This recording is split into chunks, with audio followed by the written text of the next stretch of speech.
Oke, tadi sudah disampaikan oleh Mas Ainun terkait dengan matriks valuasinya, ya setidaknya kita sudah bisa lah, meskipun bukan ahlinya ya, tapi kalau kita diminta pendapat gitu, bagaimana sih kita mevaluasi, bagaimana kita bisa menentukan nilai daripada suatu ekosistem tadi langkahnya tadi ya. Ya misalnya kalau kita bicara satu ekosistem penuh, ya kemarin kan disampaikan juga ya apakah kita mampu, kalau nggak mampu ya nanti skopnya diperkecil gitu kan. Nah, kemudian kita coba identifikasi dari skop yang kita anggap mampu identifikasi tadi, nilai-nilai apa aja yang mungkin muncul ya dari objek yang mau kita nilai tersebut. Kemudian berikutnya adalah kemudian kita cari teknik yang paling tepat itu apa. Oke, itu udah saya rasa sih sudah cukup apa namanya sorry saya minum dulu. Saya kira sudah cukup bagus lah teman-teman di sini untuk mengidentifikasinya. Oke, ini satu ya Mas Ainun. Mungkin satu lagi ya biar ada perspektif yang lain, bukan perspektif ya, biar ada kesetaraan ya. Tadi cowok, mungkin cewek nih sekarang. Ada cewek satu yang mau menyampaikan hasil kemarin membuat matriks ataupun hasil diskusi dengan teman satu timnya, nanti kira-kira apa sih yang mau kita jadikan atau mau kita angkat sebagai objek valuasinya atau sebagai objek penilaiannya. Ya, ada cewek? Izin menyampaikan, Pak. Mbak Afifah, monggo Mbak Afifah. Saya catat dulu ya, Afifah. Izin menyampaikan tugas matriks saya ya, Pak. Monggo, silakan di-share.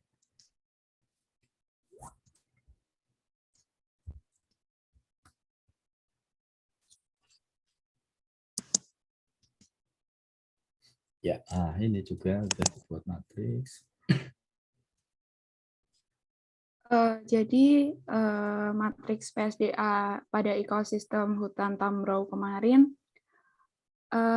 dari use value-nya terbagi menjadi 3, direct use value, indirect use value, sama option value. Untuk direct use value ada yang ekstraktif bisa langsung dikonsumsi dan non ekstraktif. Yang ekstraktif yakni tanaman dan binatang yang bisa langsung dikonsumsi, misalnya sagu, jamur, tanaman obat, umbi-umbian, dan binatang lainnya yang langsung bisa dikonsumsi, yang dapat dinilai menggunakan pendekatan pasar atau real market price approach.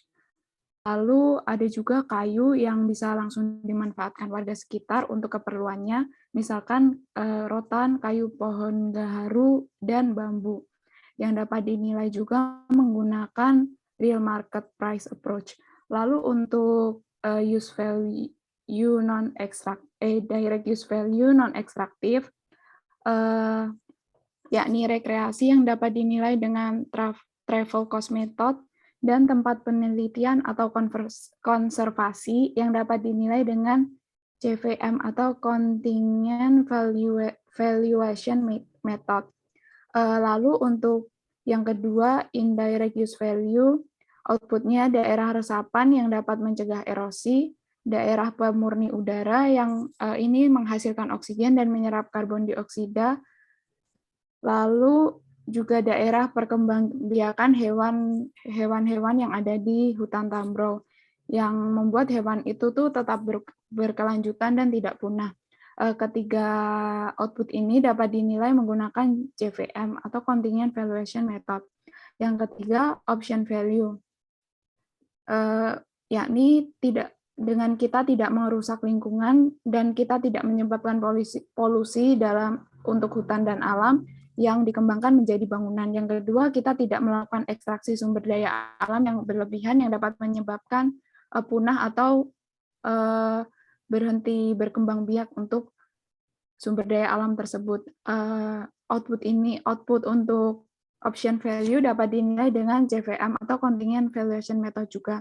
Lalu untuk non-use value terbagi menjadi existence value dan bequest value. Untuk existence value, outputnya spesies burung yang menjadi ciri khas dari hutan tambrau seperti burung cendrawasih, burung rangkowang, dan burung kakak tua yang dapat dinilai juga menggunakan CVM. Lalu untuk bequest value, outputnya estetika atau keindahan hutan alami tambrau dan nilai konservasi hutan yang dapat dimanfaatkan juga hingga masa depan, hingga sekarang, serta kelestarian berbagai flora dan fauna dalam hutan tambrau. Ketiga output ini juga dapat dinilai menggunakan CVM. Begitu, Pak. Ya, oke Mbak Afifah ya, ini udah bagus sekali ya kita mengidentifikasi.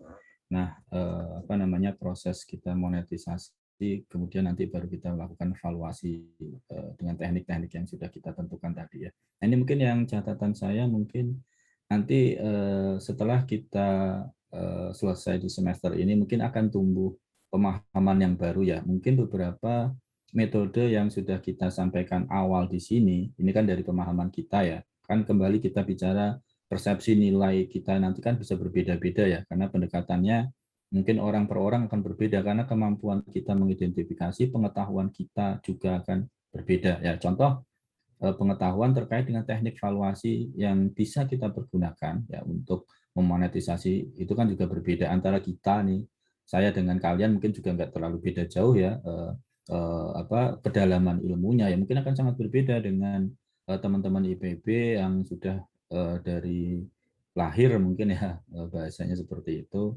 belajar terkait dengan teknik valuasi sumber daya alam. Mungkin ada beberapa apa namanya teknik baru yang dia ketahui yang kita tidak ketahui. Nah, tetapi itu bukan menjadi suatu masalah karena konsep nilai di sini kan kembali lagi sejauh mana kita bisa mengapresiasi apa namanya jasa yang dihasilkan oleh alam tadi. Nah, terkait dengan teknik tadi mungkin setelah kita belajar di semester ini ya pendekatan berbasis produksi pasar gitu ya, maksudnya beberapa hal nanti mungkin bisa kita dekati dengan konteks cost gitu ya. Jadi seperti daerah pencegahan erosi gitu ya. Nah, ini mungkin CVM bisa kita tanyakan secara langsung ke apa namanya ke masyarakat sekitarnya atau pihak-pihak yang menerima manfaat ya, karena kalau kita tanyakan ke orang yang nggak menerima manfaat tentu hasilnya akan berbeda. Seperti mungkin pernah saya ilustrasikan kalau kita ditanya terkait dengan nilai hutan yang ada di kawasan Gunung Gede Pangrango gitu kan. Mungkin bagi kita ini apaan sih? Nggak punya nilai lah, paling nilainya ya sekedar kita tahu aja ada hutan Pangrango. Apalagi kita bukan misalnya pecinta alam gitu kan. Tetapi kalau kita tanyakan ke masyarakat di sekitarnya, pasti akan berbeda kan. Dia pasti akan apresiasi dia akan nilai hutan Gunung Gede Pangrango tadi akan tentunya lebih besar gitu ya. Nah, kembali lagi di sini nanti mungkin coba direnungkan kembali ya, atau mungkin setelah kita dapat materi teknik valuasi yang berbasis biaya, beberapa contoh terkait dengan upaya pencegahan erosi. Jadi kalau kemarin pernah dicontohkan seperti apa namanya itu yang mangrove ya, kalau nggak salah tuh yang di video itu ya, di video yang pernah kita simak bersama ya, mangrove mempunyai jasa pencegah erosi gitu kan, karena kan dengan adanya hutan mangrove maka air laut tadi, intrusi air laut yang masuk ke daratan tadi kan terhambat kan, nggak langsung menghantam apa namanya bibir pantai sehingga mengakibatkan erosi kan, mengakibatkan kalau sekarang ini yang menjadi masalah kan saudara kita yang ada di pantai utara gitu kan, di daerah Pekalongan gitu kan, ataupun Demak gitu ya kalau nggak salah, kan semakin lama semakin tergerus itu tanah yang ada di pantai kan, yang luasan dulu tanah kita misalnya jauh dari pantai, sekarang samping rumah kita sudah laut gitu kan, sehingga itu menyebabkan kerusakan gitu ya. Nah, ini mungkin kembali lagi sekedar bercerita ya. Saya dulu waktu jadi penilai tapi bukan konteksnya sumber daya alam ya. Kerusakan akibat abrasi pantai ini memang nyata gitu ya maksudnya. Ya, saya dulu waktu masih aktif jadi penilai pernah diminta untuk melakukan penilaian suatu objek ya. Ini khususnya adalah tanah ya, yang menjadi jaminan di perbankan, gitu ya, tanah yang jadi jaminan di perbankan. Nah, kondisi akad kreditnya ataupun kejadian kreditnya itu udah sangat lama ya, di tahun apa namanya 80-an atau 90-an. Sedangkan saya evaluasi itu di tahun udah 2010 atau 2012-an gitu ya. Nah, pada saat akad kredit itu kan tanah itu sebenarnya masih eksis daratan gitu ya, sehingga layak untuk dijadikan agunan jaminan kan. Kemudian pada saat kita nilai ulang untuk proses penjualannya di tahun 2015 gitu lah, kalau nggak salah lah. Udah beberapa tahun yang apa ada gap waktu lah ya, 10 sampai 15 tahun. Dan ternyata objeknya itu udah nggak ada. Cuman tinggal patoknya yang ada di tengah laut. Ya, itu kondisi di daerah Teluk Naga ke sana ya. Mungkin bagi yang rumahnya Tangerang atau Jakarta itu pernah dengar lah Teluk Naga gitu kan. Nah, yang sekarang mau dikembangkan oleh Agung Podomoro ya, kalau nggak salah menjadi PIK 2 atau apapun di situ. Nah, daerah-daerah sana itu ternyata abrasi pantainya juga nggak kalah parah seperti yang ada di berita-berita di Pekalongan ataupun di Demak gitu ya. Nah, itu yang kejadian yang saya alami beneran. Jadi objeknya udah nggak ada, tinggal patok tiang apa rumah gitu ya, atasnya itu aja di tengah laut ya, bukan di tengah banget ya, mungkin sekitar 500 meter atau 600 meter ke lautnya. Artinya kan dulu ada, sekarang udah jadi nggak ada karena akibat dari kerusakan lingkungan tadi. Hutan bakau nggak ada, erosi apa namanya erosi dari air laut tadi memang menjadi bencana lah bagi masyarakat yang ada di sana di sekitarnya. Nah, mengukur manfaat bakau tadi. Ini kan seolah-olah kalau bakaunya ada, berarti kan kerusakan akibat erosi tadi kan menjadi tidak ada. Ya, berarti kan lingkungan masih normal apa adanya. Bagaimana mengukurnya? Nah, ini mungkin bisa selain dengan CVM kita tanyakan ke masyarakat, yaitu CVM itu seolah-olah tuh seperti kalau yang lain-lain itu nggak bisa, ya udahlah kita tanyakan aja ke penerima manfaatnya. Kira-kira menurut mereka itu berapa sih manfaatnya, gitu kan? CVM kan mirip-mirip seperti itu konsepnya. Nah, dengan pendekatan lain gitu kan berbasis pasar tapi biaya gitu kan, biaya itu kan nanti pakai yang proxy kan. Kalau yang langsung kan real market tadi itu kan langsung, kalau yang proxy itu kan berarti biaya tapi bukan apa namanya yang pakai proxy, maksudnya pasar itu bukan harga dari pencegahan erosinya, tapi proksinya adalah biaya yang ada di pasar untuk membangun tadi ya suatu komponen pencegah erosi yang sama.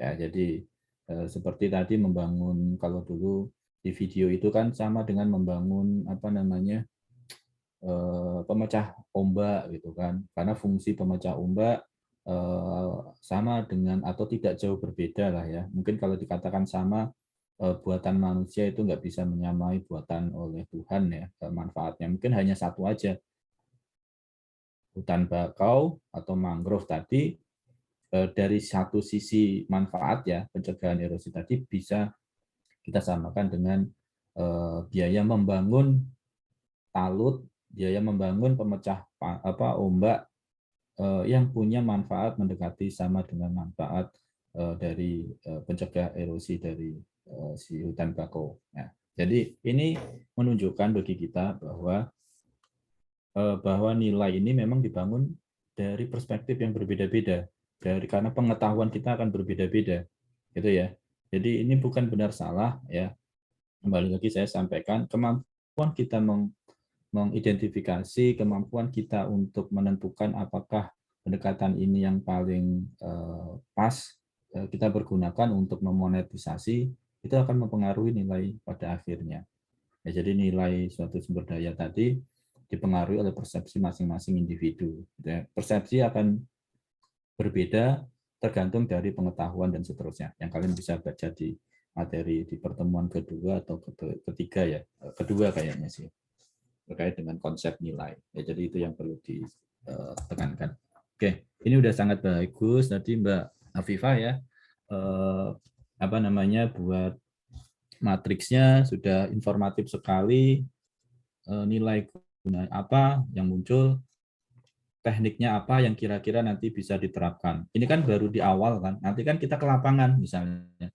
Oh ternyata teknik ini yang kita skenariokan di awal mungkin nggak terlalu tepat, nanti bisa kita change dengan teknik yang baru ya, yang kita dasarkan dari informasi yang lebih akurat yang kita dapatkan di lapangan gitu kan. Tapi di awal harus kita punya mainframe-nya tadi. Oh ini nanti mau kita giniin, oh ini mau kita nilai dengan teknik apa gitu kan. Itu udah harus terbentuk, jangan sampai kita kosong gitu, disuruh melakukan penilaian gitu, misalnya sumber daya alam, ya kita berangkat gitu aja, tapi kita nggak tahu ini kita mau ngapain gitu. Kalau kita tahu teknik yang mau kita pergunakan kan nanti kita bisa membuat menyusun apa namanya persiapannya ya. CVM berarti kan kalian harus minimal di awal harus mengenal dulu karakteristik masyarakatnya, kemudian membuat suatu apa namanya kuesioner gitu yang mau kita tanyakan ke masyarakatnya gitu kan, karena memang meskipun ini menggambarkan nilai yang di state oleh masyarakat, tetapi biasanya memang masyarakat nggak langsung kita tanya, kita todong berapa sih nilainya gitu nggak, tapi kita menggunakan pendekatan proksi lain yang sebenarnya itu menggambarkan nilai bagi masyarakat setempat tadi. Nah, dengan tahu ini kita sudah punya persiapan. Sama juga kalian belajar penilaian properti kan.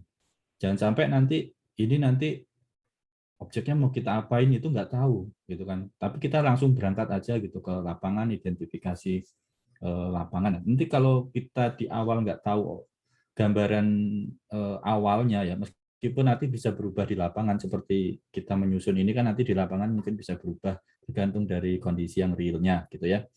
Nah, dari penilaian properti tadi kalau kita juga nggak tahu gitu kan di lapangan, seringkali nanti kita akan apa namanya, setelah kita survei lapangan kembali ke kantor akan terdapat beberapa hal yang oh harusnya ini tadi kita cari juga dong, oh harusnya ini juga kita cari. Nah itu terjadi kalau kita memang sama sekali nggak ada persiapan, sama sekali kita nggak mau mempelajari objek yang mau kita nilai dan pendekatan apa yang kira-kira mau kita pakai. Itu yang saya alami dulu ya. Kalau kita bondo nekat gitu kan, ya berangkat identifikasi, pas pulang kita mau apain ini bingung gitu. Oh mau pakai ini, oh ternyata kok datanya kurang gitu. Yang ini kemarin harusnya kita cari juga informasi ini gitu.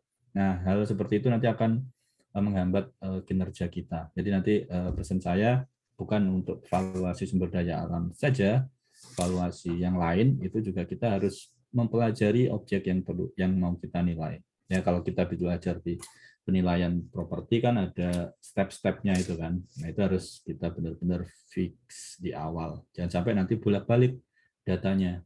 Kalau penilaian bisnis jangan sampai nanti kita bolak-balik tanya ke apa namanya narsumnya. Oh ini informasi ini nggak ada loh, saya minta lagi, ini bolak-balik terusan. Kita nanti dianggap ini sebenarnya penilai beneran atau penilai yang masih apa amatiran gitu kan, karena bolak-balik terus nanya gitu. Bukan pas kita apa namanya pas kita di awal ketemuan dengan apa namanya klien yang mau atau yang minta penilaian gitu kan. Jadi hal-hal seperti itu perlu kita apa cegah ya, jangan sampai kita bolak-balik karena kita nggak paham apa yang mau kita nilai tadi. Oke, terima kasih Mbak Afifah. Kemudian satu lagi nih, mungkin sebelum kita lanjut ke materi tadi ya, timnya gimana? Mau ngambil apa namanya objeknya apa yang sudah ada di gambaran. Tapi objek ini boleh berubah ya. Maksud saya ini bukan final, tergantung ke kalian. Tapi minimal sekarang udah ada gambaran dulu lah. Kira-kira objek yang mau diambil sebagai ini proyeknya apa? Saya dan kelompok saya rencananya mau mengambil Waduk Cengklik di Boyolali, Jawa Tengah, Pak. Waduh, oke. Ya. Waduh, tapi ini nanti kita bukan travel cost dulu ya, masih berbasis pasar kan ya. Oke, oke. Gambarannya apa nanti yang mau diangkat manfaatnya? Itu Pak, outputnya nanti budidaya ikan Pak. Oke, Ikan bisa. kan bisa dijual dengan harga pasar gitu Pak biasanya. Oke, bisa. Ya, oke, ya udah. Minimal udah tahu gambaran nanti biar nggak apa namanya, nggak buru-buru lah ya, nanti malah nggak bagus hasilnya. Oke, berarti harapan saya tadi saya teman-teman teman-teman di sini sudah punya gambaran lah nanti apa sih yang mau diangkat sebagai objek di mini projectnya. Yang nggak usah terlalu jelimet dulu ya, karena ini keterbatasan waktu juga bagi kalian, bukan KTTA ya, tapi ini baru belajar ya. Kalau KTTA mungkin datanya memang yang lebih benar-benar lebih banyak, lebih akurat dan seterusnya. Kalau di sini yang penting kita memahami aja ini ada satu objek sumber daya alam dan lingkungan, manfaatnya apa yang bisa kita apresiasi khususnya terkait dengan pendekatan yang akan kita pelajari di semester ini. Jadi nggak seluruh manfaat, bukan total economic value, tapi satu manfaat saja, satu atau dua. Yang penting bisa kita aplikasikan metode yang kita pelajari di semester ini. Oke, terima kasih Mas Ainun, Mbak Afifah ya. Apa namanya, good job lah tadi, sudah bagus yang disampaikan. Oke, terima kasih. Kemudian kita lanjut ya ke materi kita. Nah, ini ya. Ini oke. Apakah PPT-nya, PowerPoint-nya sudah terlihat? Sudah, Pak. Oke, terima kasih. Nanti saya share juga ya.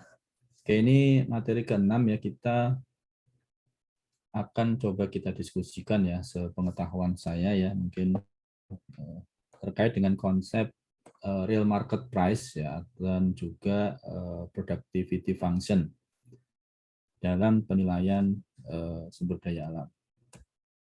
Oke, jadi ini harapan kita nanti setelah apa namanya kita diskusikan, kita belajar bersama di sini, kita mampu nanti akan memahami konsep penerapan pendekatan metode real market price dan productivity function dalam suatu penilaian sumber daya alam, ya, penilaian dalam konteks ekonomi ya. Jadi kita memonetisasi nilai ke dalam terminologi ekonominya. Nah, nilai suatu sumber daya alam ya, kita pahami bahwa sumber daya alam itu ya menyediakan layanan baik itu berupa barang atau jasa kepada individu ya, kepada manusia, kepada kita bersama ya, berupa input ataupun output dalam kegiatan ekonomi individu tersebut. Adanya perubahan layanan sumber daya alam dan lingkungan maka akan mempengaruhi faktor-faktor input ataupun pendapatan. Maksudnya perubahan layanan itu kan perubahan terkait dengan kondisi lingkungannya ya, lingkungan yang normal, yang bagus, tentu akan memberikan input ataupun output berupa produksi yang optimal juga ya. Tetapi kalau kita bicara terkait dengan layanan sumber daya alam yang sudah mengalami kerusakan, ya tentu kalau kita bicara sumber daya alam itu sebagai satu input yang nanti akan menghasilkan suatu output tertentu, menjadi tidak optimal juga, gitu kan? Ya contoh mungkin yang sering saya sampaikan, kualitas air kemarin ya.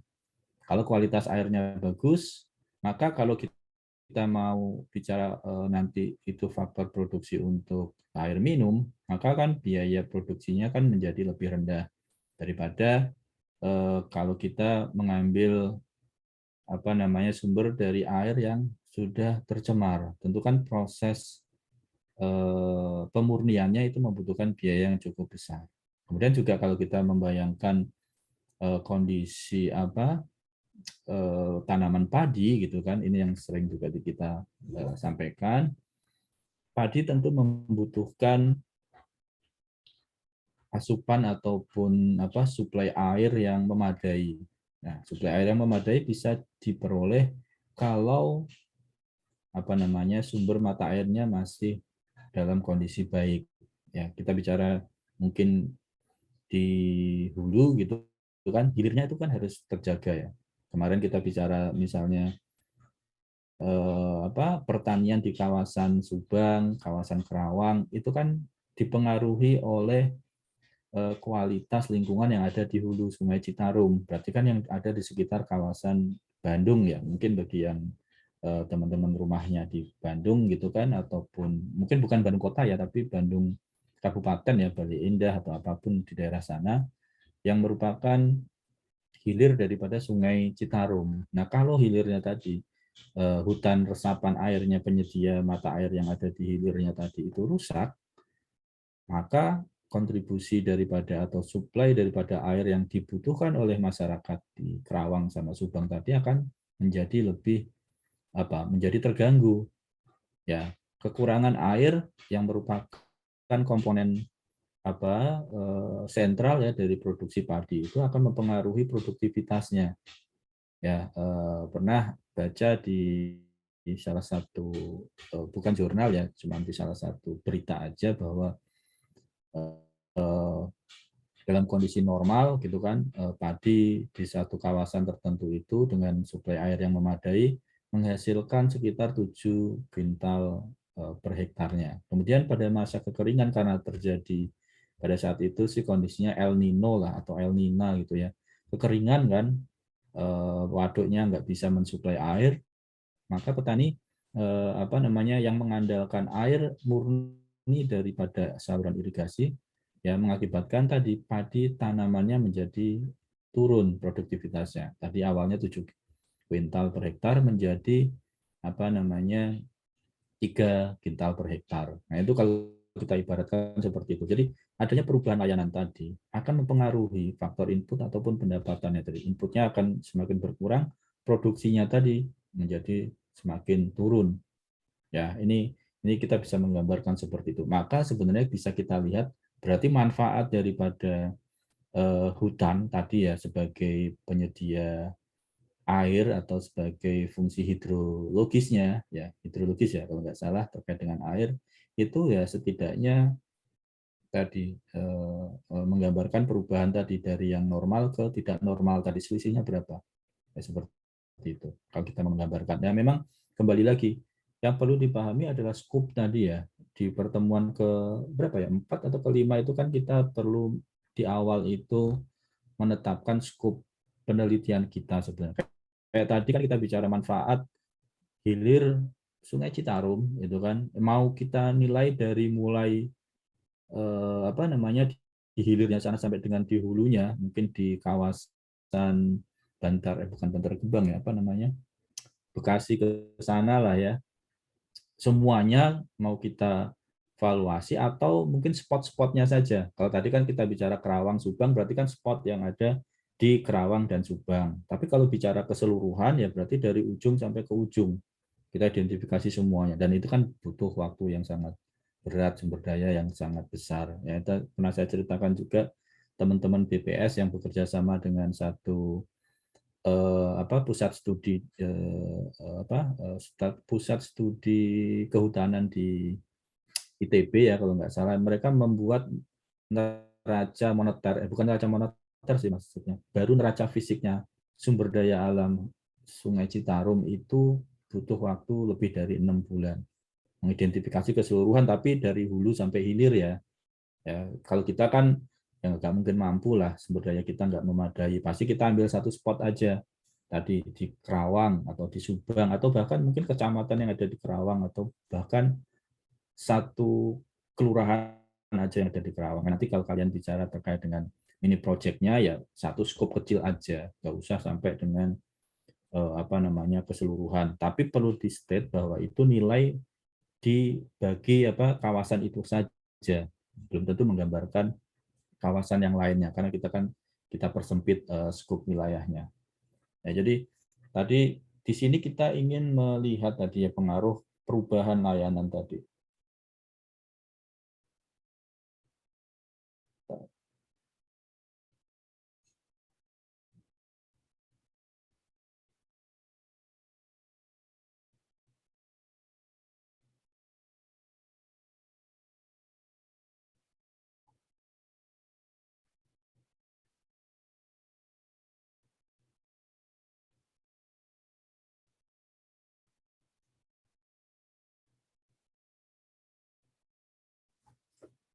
Kemudian dengan membangun model dapat diketahui perubahan struktur produsen dan konsumen terkait dengan perubahan lingkungan dan juga dampaknya pada kesejahteraan. Maksudnya ini kita bicara ilmu ekonomi kan dulu kan dengan kita mempelajari ilmu ekonomi ya, kalau nggak salah tuh di pengantar ilmu ekonomi mikro ya khususnya, itu kan bicara terkait dengan ilmu ekonomi kemudian membentuk teori, dan kemudian dari teori yang sudah ada tadi dibuat modelingnya, karena untuk memprediksi kan, model itu kan dibuat untuk memprediksi dengan kondisi yang sudah ditetapkan di dalam model tersebut. Nah, di sini juga dengan membangun model, maksudnya kita membuat fungsi produksinya.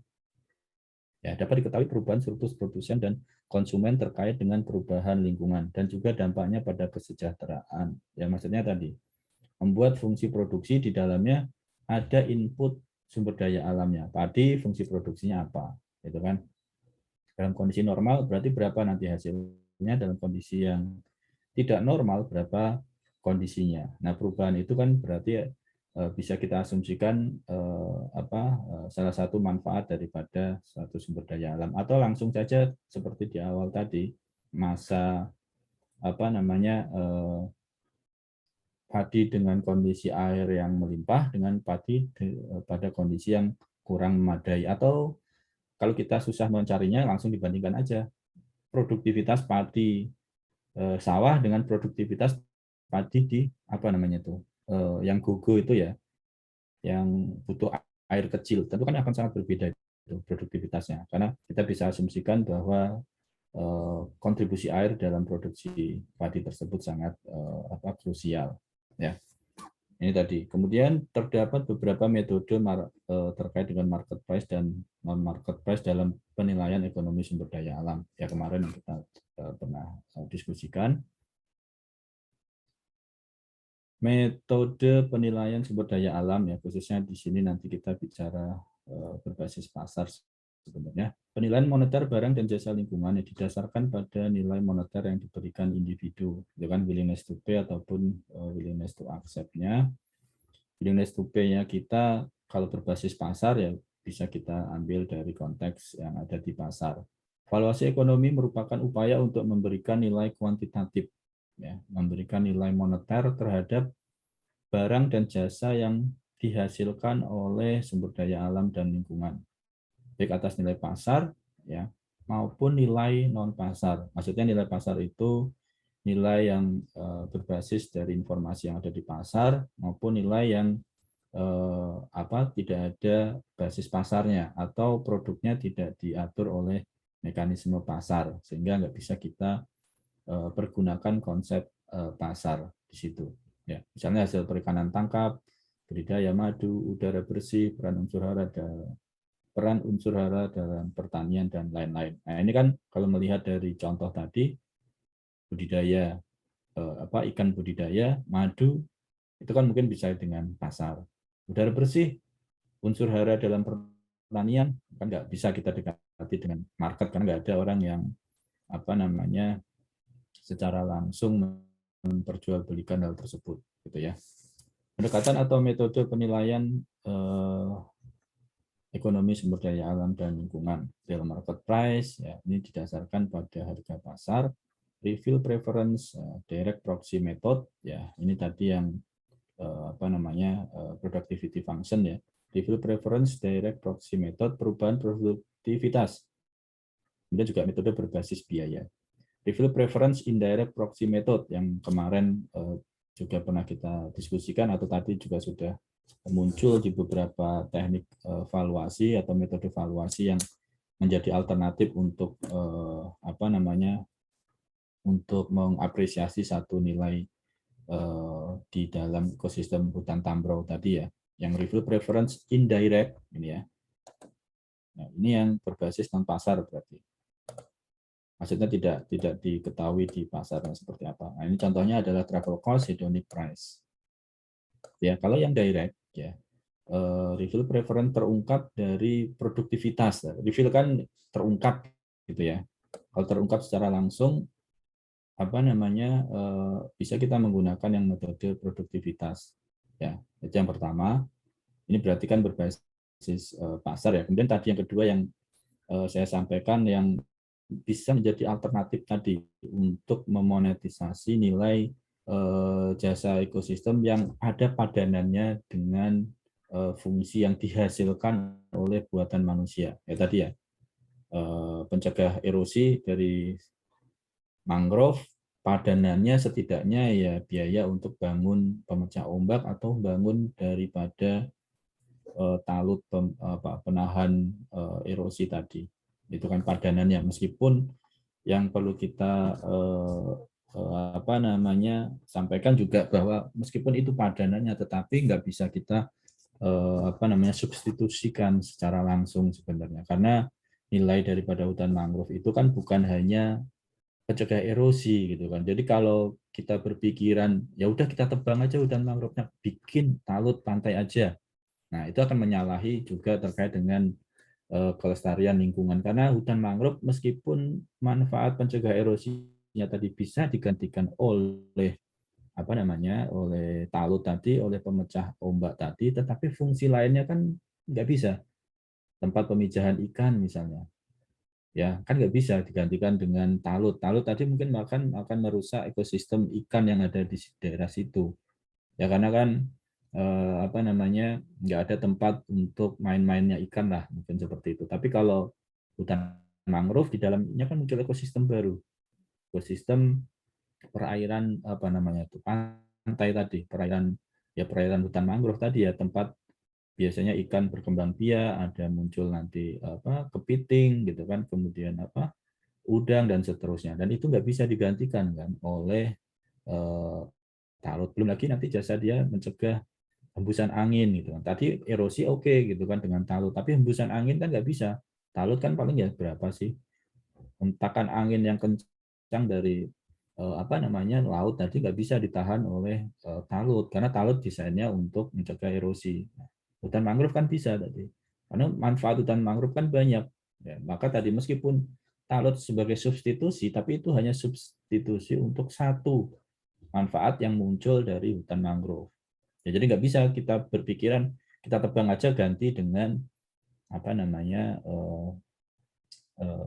pemecah ombak tadi ya, nggak bisa seperti itu, karena yang bisa digantikan tadi nggak seluruhnya gitu kan. Manfaat lainnya belum bisa tergantikan oleh man-made tadi, oleh bangunan buatan manusia tadi. Nah, itu yang nanti yang berbasis biaya ya.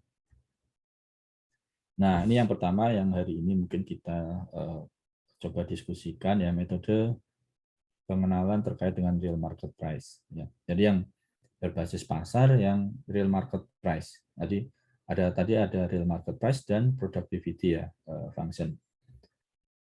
Real market price ya, atau harga pasar ya, metode yang relatif sederhana dalam penilaian ekonomi sumber daya alam dan lingkungan. Ya, tadi sebagian besar tadi sudah mencoba mengidentifikasi nilai guna langsung yang ekstraktif, khususnya dengan pendekatan real market price. Ya, karena ekstraktif kecenderungannya atau sebagian besar mungkin produk jasa lingkungan ataupun barang dan jasa lingkungan tadi ada diperjualbelikan di pasar. Ya. Pendekatan ini menilai ekstraktif direct use dari layanan sumber daya alam ya, dengan menggunakan nilai pasar. Ya, ini contohnya menilai manfaat mangrove dari manfaat batang pohonnya.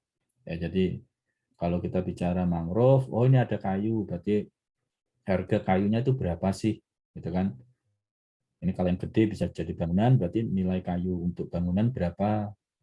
Kemudian yang kecil-kecil bisa untuk bahan arang, gitu kan? Bahkan daunnya mengandung obat, misalnya, saya juga belum begitu tahu ya, tapi ini dari referensinya bicara seperti itu, daun mengandung obat. Nah, kemudian tadi bukan penghasil ikan secara langsung ya di sini, tetapi dia memberikan jasa bahwa mangrove tadi tempat berkembang biaknya ikan. Ya, jadi produksi ikan akan melimpah kalau ekosistem hutan mangrove-nya terjaga dengan baik. Nah, ini kita bisa melihat dari manfaat hutan mangrove tadi. Dan semuanya ini kan terlihat ada marketnya, ada harga pasarnya. Ya, kayu sebagai bahan bangunan, kemudian ranting nanti kalau kita produksi jadi arang itu ada juga yang membelinya. Nah, ini yang mungkin ranting sebagai bahan arang ya, sebenarnya bukan ranting ya, tapi hampir seluruh kayunya itu kenapa kok masyarakat itu menebang hutan mangrove, ya ini tadi masalahnya, bukan masalah ya. Ini tadi yang menjadi sumbernya masyarakat menebang hutan mangrove itu seringkali untuk dijadikan sebagai arang, karena katanya kualitas arang dari pada kayu mangrove itu bagus. Ya, maka banyak di beberapa daerah yang hutan mangrove rusak karena tadi selain alih fungsi menjadi apa tambak gitu ya, misalnya ada juga yang diambil oleh masyarakat sekitarnya tadi untuk bahan baku pembuatan arang. Ya, kembali lagi kenapa kok masyarakat mengambilnya? Perspektif nilai tadi, hutan mangrove menurut masyarakat ya hanya sebatas sebesar tadi kayunya saja. Dia tidak melihat jasa yang dihasilkan oleh hutan mangrove tadi, pencegah erosi, pencegah banjir. Ya, akibatnya di beberapa daerah kan ada beberapa kampung yang sudah direlokasi ya karena kampungnya sudah menjadi laut ya. Yang parah kan di daerah Demak itu kan yang sehingga pemerintah saat ini juga berencana untuk membangun tanggul selain jalan tol ya, fungsinya kan juga sebagai tanggul untuk mencegah lebih parah lagi ya kerusakan akibat intrusi air laut tadi ya. Karena kalau melihat di sekitar daerah yang menjadi apa tol itu ya, ini memang daerahnya sudah banyak yang tergenang oleh air laut. Nah, karena masyarakat melihat tadi hutan mangrove ya hanya sebatas ini manfaatnya hutan mangrove itu nggak ada kecuali kalau kita tebang kita jadikan arang. Nah, dia nggak sadar. Nah, ternyata efeknya yang lebih luas tadi. Manfaat jasa ekosistem indirect use yang muncul daripada apa hutan mangrove tadi tidak teridentifikasi oleh masyarakat sehingga mereka dengan mudahnya menebang hutan mangrove tadi, gitu ya. Kemudian metode harga pasar memperkirakan nilai ekonomi produk atau jasa ekosistem yang dibeli dan dijual di pasar komersial. Ya, basisnya tadi ada harganya berarti kan dikomersialkan, ada jual belinya, ya. Basis metode penilaian SDA untuk nilai guna atau use value yang diperdagangkan di pasar adalah estimasi surplus konsumen dan surplus produsen dengan menggunakan data harga dan kuantitas pasar. Tetapi seringkali kita melihat apa namanya dalam konteks real market price ini dalam artian adalah surplus produsennya karena kan tadi apa harga dikurangi dengan biaya itu kan apa namanya seperti surplus produsen gitu ya. Real market price, jadi ini relatif lebih mudah, tinggal kita mencari informasi besaran kuantitas yang dihasilkan oleh lingkungan tadi ya. Kalau kayu ya ada berapa sih kayunya, ukurannya berapa, kira-kira berapa meter kubik volumenya. Kemudian kita nanti mencari harga di pasaran berapa. Setelah dikurangi dengan biaya ekstraksinya, biaya nebang, biaya potong, biaya angkut gitu kan. Nah, itu adalah nilai kayu dari hutan mangrove-nya. Nah, tapi hutan mangrove-nya sendiri yang perlu dipahami nilainya bukan hanya sebatas daripada kayunya ya, karena total economic value yang perlu diungkap di sini. Nah, ini tadi langkah-langkah kita melakukan valuasi berbasis real market tadi.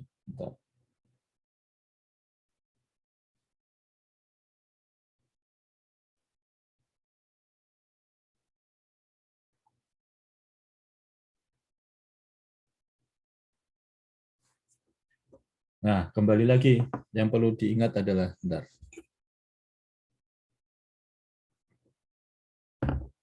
Kita harus sadar diri tadi ya. Langkah-langkah penentuan penilaian dengan real market price. Tentukan cakupan tadi. Cakupan atau luasan sumber daya alam yang akan dinilai. Ya, jadi jangan kita pengen seluruhnya, pasti kita nggak akan mampu ya. Ya, jadi kita coba segmented gitu atau coba kita pilah-pilah lah sesuai dengan kemampuan kita.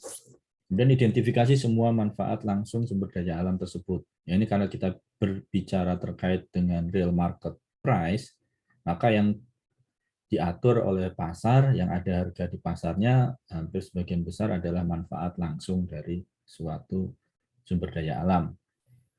Ubah setiap manfaat teridentifikasi ke dalam satuan. Ya tadi, kalau bicara kayu, ya mungkin per meter kubik. Kalau bicara nanti adalah air, tadi beberapa yang menyampaikan terkait dengan air, sumber mata air nanti berapa liter gitu ya, atau sesuai dengan satuan yang ada di daerah tersebut gitu ya. Mungkin kalau ada yang jualan air itu pakai liter, ada yang jualan pakai meter kubik kan air itu, tergantung dengan masyarakat di sekitarnya seperti apa. Ya karena apa namanya proksi yang mau kita jadikan sebagai apa namanya informasi tadi bisa berbeda-beda ya. Tetapi yang perlu diperhatikan harus sama harganya per meter kubik, berarti air yang ada di apa di sumber mata airnya juga harus satuannya sama. Jangan sampai kita bicara liter, satunya bicara meter kubik gitu kan. Jadi intinya satuannya adalah sama. Dapatkan harga pasar sesungguhnya dari setiap unit manfaat teridentifikasi. Ya, ini kalau ada pakai harga pasar yang kita ketahui. Kemudian kalikan 3 dan 4 dan kurangi dengan biaya ekstraksi. Intinya P kali V gitu kan kemarin. Kemudian dikurangi dengan biaya ekstraksinya. Ya, ini sangat-sangat sederhana. Oke. Jadi ini bukan sesuatu yang sulit ya untuk kita pergunakan kalau informasinya sudah terkumpul gitu ya. Yang mungkin akan butuh effort lebih adalah mencari volume atau mencari apa tadi? Jumlah daripada sumber daya alam, ya jumlah daripada manfaat langsungnya tadi dalam satuan-satuan tertentu, gitu ya. Itu yang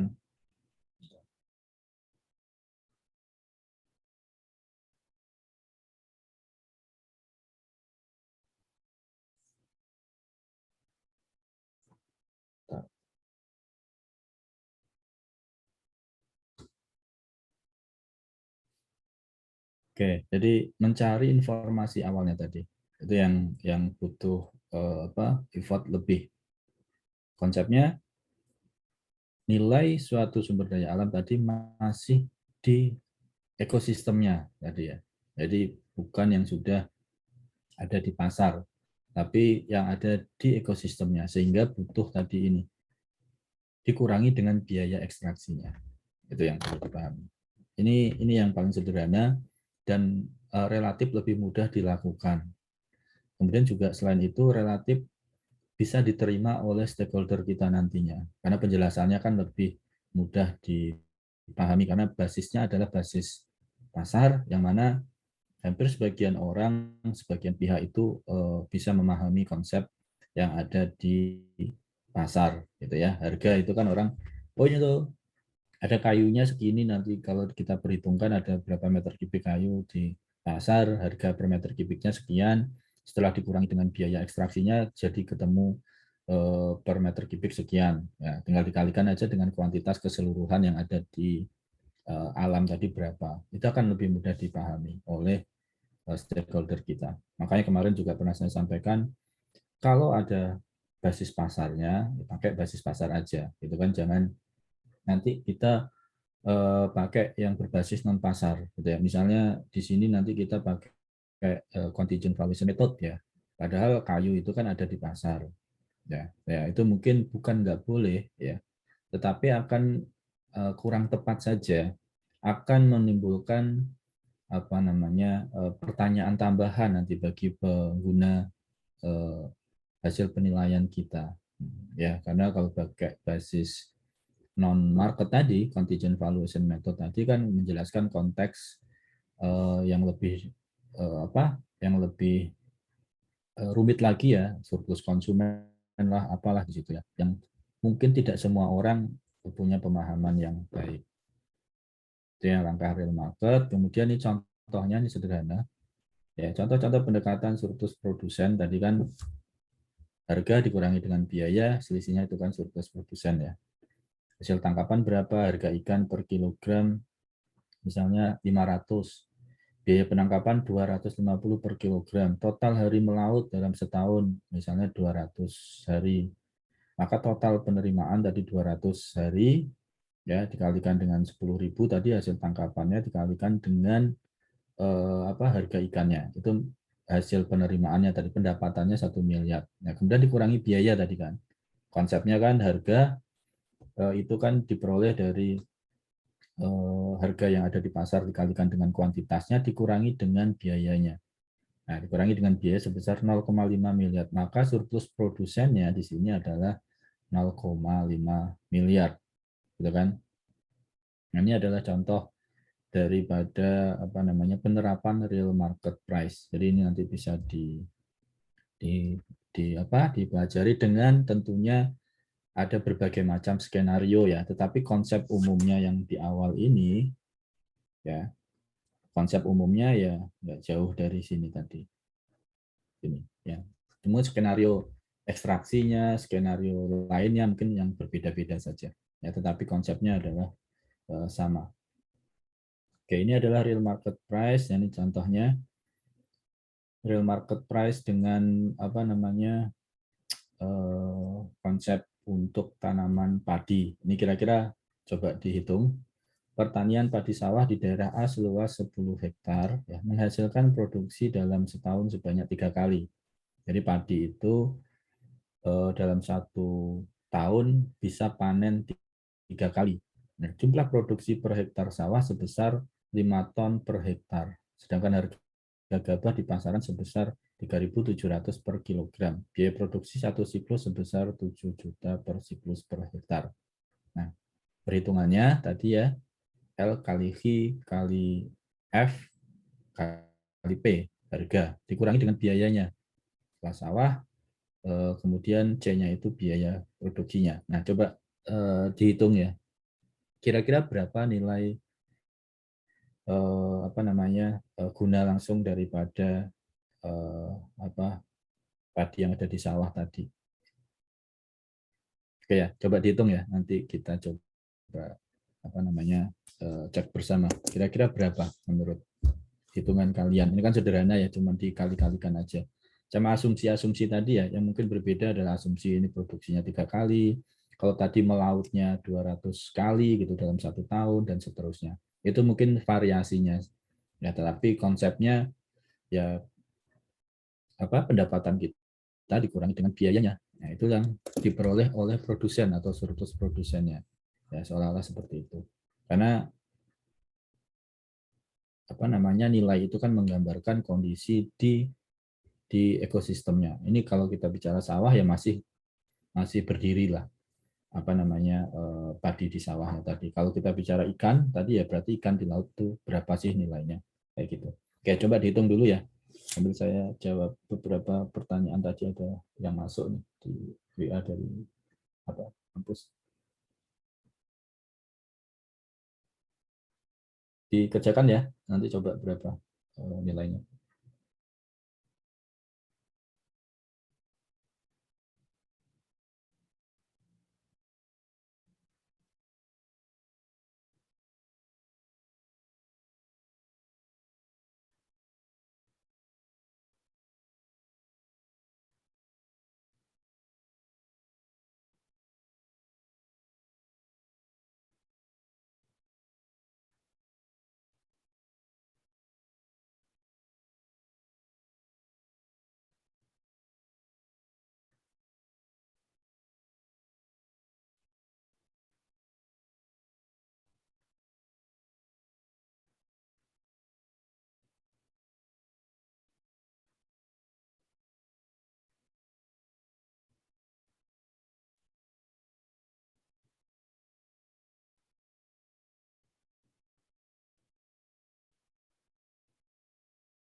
Ada yang sudah selesai ngitungnya? Kira-kira berapa? Coba dihitung.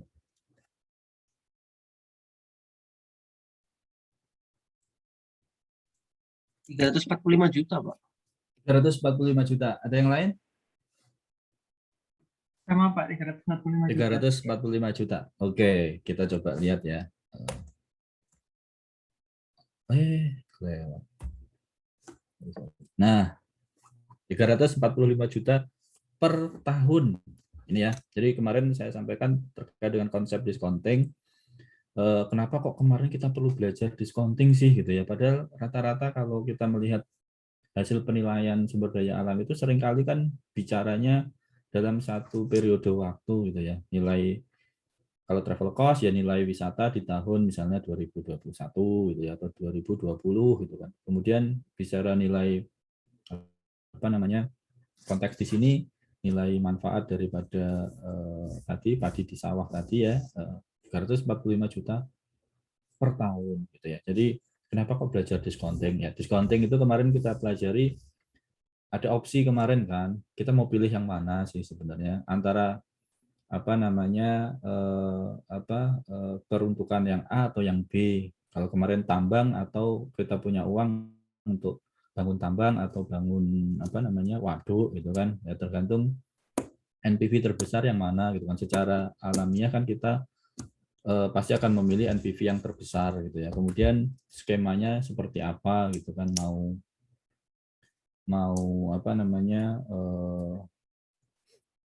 penentuan maksudnya penentuan terkait dengan yang urgent kemarin kan terkait dengan diskon faktornya seperti apa gitu kan. Karena kalau kita taruh diskon faktor besar gitu kan berarti itu akan kecenderungan kita akan menghabiskan apa sumber daya itu di masa sekarang gitu kan karena didiskon apa namanya didiskon besar sehingga nilai sampai dengan masa yang akan datang kan menjadi lebih kecil. Kalau diskon rate-nya itu rendah, itu akan memberikan apa namanya konsumsi di masa yang akan datang menjadi lebih apa namanya bisa bersaing dengan konsumsi sekarang gitu. Jadi konsep discounting kemarin bukan serta-merta untuk menilai berapa sih nilainya gitu kan sebenarnya, tetapi ada tujuan lain tadi untuk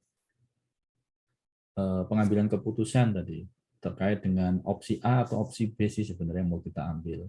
Nah, kemudian juga bicara sumber daya alam kan time frame-nya sebenarnya bukan 1 tahun gitu ya. Hutan itu kan bukan hanya tahun sekarang, tapi kan dia apa namanya intertemporal gitu kan sampai dengan masa 30 tahun yang akan datang, 50 tahun yang akan datang sehingga perlu kita kalau kita mau bandingkan dengan penggunaan lainnya hutan atau dari kelapa sawit tentu masing-masing harus kita discounting kan manfaat hutan sampai dengan berapa tahun manfaat dari adanya kelapa sawit berapa tahun ya tentu karena ada intertemporal tadi perlu didiscounting ya tapi itu fungsinya dari discounting kemarin ya mungkin itu yang menjelaskan kenapa kok kita belajar discounting di evaluasi sumber daya alam padahal seringkali kalau kita baca kajian itu bicaranya periode tertentu ya 1 tahun lah gitu kan yang udah nggak perlu kita discounting gitu kan nilai wisata tadi contohnya tahun 2021 gitu berarti kan udah nggak perlu kita discounting dan seterusnya ya tapi fungsinya tadi ya untuk sebenarnya lebih layak kita pertahankan atau kita mau ganti dengan yang lain gitu kan karena sebagai manusia tentu pikiran kita yang rasional pasti akan memilih sesuatu yang punya nilai lebih besar daripada yang lainnya.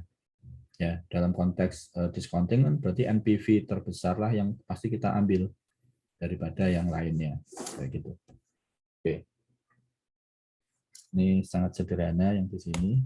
Oke, ini kemudian pengenalan review preference direct proxy. Nah, tadi kan real market ya, yang benar-benar kita ambil di pasar itu ada tuh angka-angkanya, harganya ada di pasar. Kemudian yang pakai yang kedua adalah dengan direct proxy, review preference yang direct proxy. Kalau yang travel cost method itu kan review preference yang indirect proxy, gitu ya.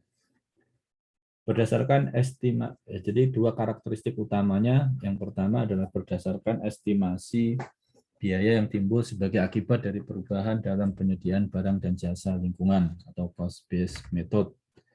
Yang kedua, menilai perubahan lingkungan dengan mengamati hubungan fisik ya atau dosis respon relationship yang ada antara perubahan lingkungan dengan reseptor ya, change on productivity method dan production function approach yang tadi saya sampaikan ya, perubahan kita menilai manfaat lingkungan tadi kan karena adanya perubahan layanan tadi. Nah, bagaimana sih kita mengukurnya dengan konsep pendekatan berbasis pasar? Ya, perubahan layanan tadi yang mungkin diakibatkan oleh kerusakan lingkungan kan kemungkinannya tadi. Yang kekeringan sama yang nggak kekeringan gitu tadi yang saya sampaikan di awal. Nah, pendekatan yang dipergunakan ya dalam konteks reveal preference direct proxy ini adalah dengan change on productivity atau dengan production function approach. Jadi menilai lingkungan sebagai input, sebagai satu fungsi produksi.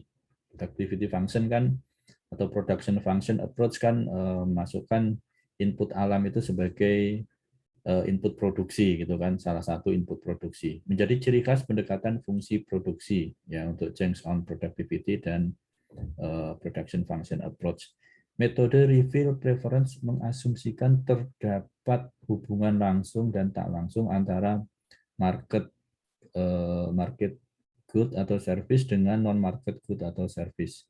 Dan pendekatan atau metode fungsi produksi ini sudah banyak digunakan terutama untuk mengevaluasi dampak perubahan kualitas lingkungan. Ini ada satu jurnal ya si Adam et al 86 ini dan Khan ini terkait dengan adanya perubahan lingkungan tadi akibat hujan asam ya pada pertanian, kalau nggak salah ini di India ya, nanti coba saya carikan lagi atau kalian bisa cari sendiri ya.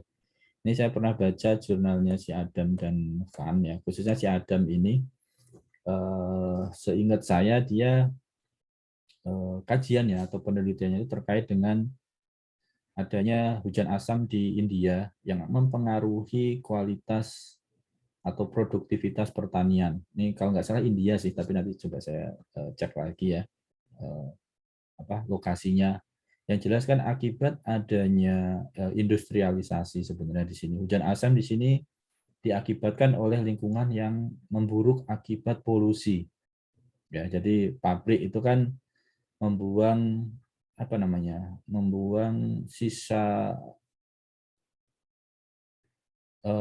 produksinya, bukan sisa produksi apa sih yang asap itu loh ya, asap yang pakai cerobong itu kan ke udara secara langsung gitu kan. Nah, dalam rentang waktu tertentu kan dia mengumpul di udara sehingga pada saat musim hujan ya yang seharusnya air hujan itu dalam pH-nya nggak terlalu asam ya, itu menjadi sangat asam gitu kan. Ya, ini mengakibatkan tadi turun ke bumi ke pertanian, lahan pertanian menjadi terlalu asam. Ya, lahan pertanian terlalu asam mungkin kalau di kita seperti lahan pertanian di mungkin teman-teman yang rumahnya Sumatera atau Kalimantan khususnya ya yang hutan gambut gitu ya, itu kan lahannya sangat asam. Sehingga kalau kita tanami padi tentu produktivitas padinya akan sangat jauh berbeda dengan di daerah yang kondisi tanahnya tadi tidak terlalu asam. Contoh di Jawa lah, produktivitas padi di daerah yang ada di hutan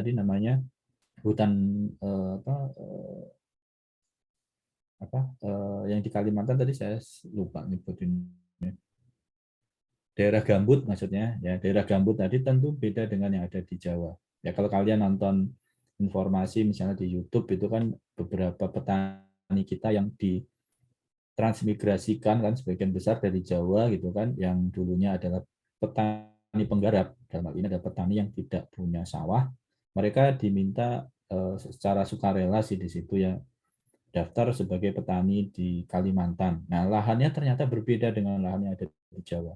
Mereka mengeluhkan bahwa lahannya terlalu asam, sehingga kalau diminta untuk menanam padi, ya karena untuk pemenuhan lumbung pangan gitu ya, ternyata produktivitasnya sangat jauh berbeda dengan di Jawa. Bahkan ada beberapa yang tidak bisa tumbuh, tidak bisa menghasilkan bulir padinya. Nah, karena tadi lahannya terlalu asam. Nah, ini juga mengukur tadi si Adam et al. Ini mengukur pengaruh dari polusi tadi terhadap produktivitas pertanian. Jadi lingkungannya ini adalah lingkungan yang tercemar, ya polusi yang mengakibatkan hujan asam dengan kondisi normalnya seperti apa. Nah, ternyata tadi padi itu memberikan, seingat saya sih padi ya, memberikan produktivitas yang jauh lebih rendah daripada dalam kondisi normal. Ya, kita di Indonesia tadi saya sampaikan hutan gambut dengan yang di Jawa itu sangat jauh berbeda produktivitasnya. Katanya sih kalau di gambut itu perlu untuk menetralkan pH-nya dengan dikasih dolomit kalau nggak salah ya, pupuk dolomit atau apa itu, saya juga nggak begitu paham di pertanian, tapi mereka mengeluhkan itu lahannya asam, minta disediakan kapur dolomit untuk menetralkan pH asam tadi. Ya berarti ini kan akan ada change on productivity kan, ada perubahan tingkat produktivitas kan dari yang tadinya normal menjadi yang tercemar, atau yang di awal saya sampaikan kondisi kekurangan kondisi normal air tersedia dengan kondisi kekeringan ya, akibat El Nino ataupun bahkan kekeringan karena hulu atau hilir sungai sebagai tempat awal muawalnya atau tempat mata air itu menghasilkan air ya, sebagai muara atau hulu ya, hulu. Kalau di apa di kalau kita bicara sungai itu yang di awalnya itu muara atau hulu ya namanya, saya kok kebalik-balik. Di hulu ya, hulu apa hilir ya? Hulu. Kalau hilir kan di ujung ya, di ujung bawah. Kalau hulu kan berarti yang di atas. Nah, berarti yang rusak adalah di atasnya, di hulu Sungai Citarum gitu misalnya. Jadi itu perubahannya. Kenapa kok rusak? Karena misalnya hutan sebagai tangkapan airnya, hutan di sekitar kalau nggak salah dulu kami pernah ke sana itu, yang menjadi asal muasal dari Sungai Citarum itu adalah Waduk Cisanti ya, bukan waduk siapa, Danau Cisanti yang itu dialiri oleh 4 mata air di sana. Jadi di hulunya sana, di daerah Bandung, bukan kota Bandungnya ya, Bandung yang sudah agak ke sana lagi ya. Yang kadang sering banjir itu. Jadi itu ada Waduk Cisanti namanya. Kalau bagi yang rumahnya Bandung mungkin pernah dengar. Ya, kami dulu pernah ke sana tes uji petik aja terkait dengan valuasi terkait dengan hulu Sungai Citarum gitu ya. Nah, itu kalau rusak berarti kan nanti aliran air yang sampai ke Kerawang, Subang tadi akan menjadi berkurang, sehingga kalau dibiarkan tentu produktivitas padinya akan menjadi semakin rendah. Dan ini contohnya. Atau di sini kalau yang si Adam ini yang di India ini karena adanya hujan asam yang tadi mengakibatkan lahan pertanian menjadi tidak baik lagi. Kemudian nih berikutnya tadi manfaat water supply untuk kegunaan irigasi bisa nilai berdasarkan peningkatan produksi pertanian akibat air irigasi tersebut ya. Ya misalnya ada waduk gitu kan yang dulunya kekeringan menjadi menjadi lebih terairi lah gitu ya, mungkin air lahan pertaniannya sehingga produktivitasnya menjadi naik. Yang dulunya mungkin 2 kali setahun atau bahkan 1 kali setahun sebagai lahan tak ada hujan, dengan adanya irigasi, adanya waduk tadi, bisa ditanami padi misalnya sampai dengan 3 kali, atau ditanami kalau bukan padi saja, padi dan palawija secara selang-seling ya, secara berbeda-beda selama 3 kali. Ya, tadinya sekali panen atau sekali produktivitasnya sekali produksi menjadi bisa 3 kali dengan ketersediaan air akibat adanya irigasi ya, seperti itu. Jadi ini melihat tadi perbedaan-perbedaan ya, change on productivity tadi. Ya, atau juga kalau bicara productivity function tadi memasukkan ke dalam konsep fungsi produksinya juga. Ya, tapi yang contoh di awal ini adalah terkait dengan change on productivity akibat kerusakan atau akibat dari yang rusak menjadi lebih bagus. Ya, berarti produksinya akan berubah kan. kalau dari yang bagus menjadi rusak, berarti produktivitasnya menjadi turun.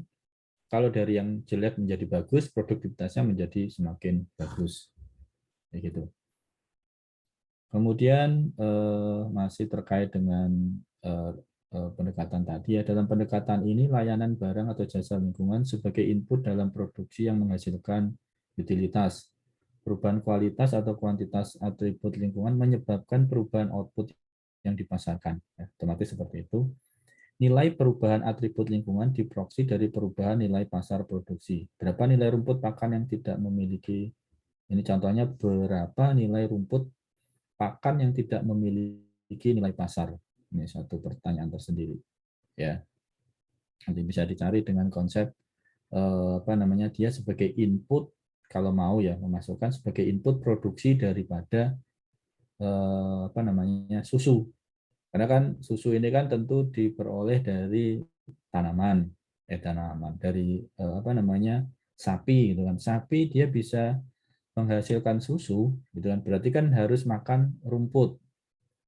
Ya, atau dia harus makan rumput dalam jumlah yang memadai. Ya, meskipun di beberapa kondisi sekarang sudah digantikan dengan makanan buatan pabrik ya, tetapi kalau kita melihat kualitas susunya juga akan sangat jauh berbeda. Yang organik dengan yang non organik di sini. Nah, susu dengan yang dihasilkan oleh susu yang dihasilkan oleh sapi yang memakan tanaman tadi, rumput-rumputan tadi akan menghasilkan produktivitas yang baik kalau makanannya tersedia kan, dan kalau rumputnya tadi rumputnya tadi tersedia dengan baik ya, maka dalam memasukkan biasanya kan kita kadang nggak memasukkan rumput ini kan di dalam fungsi produksi daripada susu. Mungkin susu ya dipengaruhi oleh dipengaruhi oleh sapi yang mana dia makannya apa gitu ya, makannya adalah yang disajikan oleh pelet atau apa itu ya, kayak seperti itu. Nah, di sini kita memasukkan atribut lingkungan tadi sebagai fungsi produksi daripada menghasilkan susu tadi. Ya, berarti bukan kita mengabaikan fungsi daripada rumput tadi, karena ini kan seolah-olah ini kan di alam ya. Ini kan rumputnya rumput yang tumbuh di alam gitu kan, sehingga kadang tidak kita masukkan sebagai satu fungsi produksi. Ya, nah di dalam konteks kita mengapresiasi daripada nilai rumput, ya maka kita masukkan rumput ini sebagai fungsi produksi di dalam kita menghasilkan menghasilkan daripada susu tadi. Ya, atau yang lebih gampang mungkin sebenarnya yang padi ya, yang selalu menjadi contoh ya bagi saya. Fungsi produksi padi adalah manusia ya mengolah tanahnya, ya selain tanahnya juga tadi ya tentunya mesinnya untuk mengolah tanahnya juga, pupuknya untuk menyuburkan, insektisida misalnya untuk membunuh penyakitnya, dan ada air tadi. Nah, dalam produksi biasanya itu kan air kadang tidak dimasukkan karena air kan gratis ya, sehingga seolah-olah tidak ada nilainya. Gitu kan? Nah, di sini kita perlu memasukkan air tadi ke dalam fungsi produksi untuk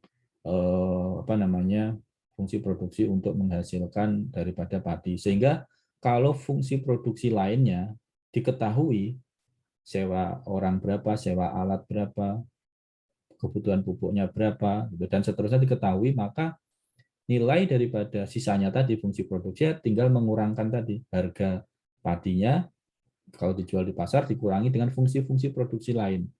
Tentu saja fungsi produksi ini juga sudah memasukkan keuntungan normal daripada si pengusahanya ya, sehingga sisanya ini memang benar-benar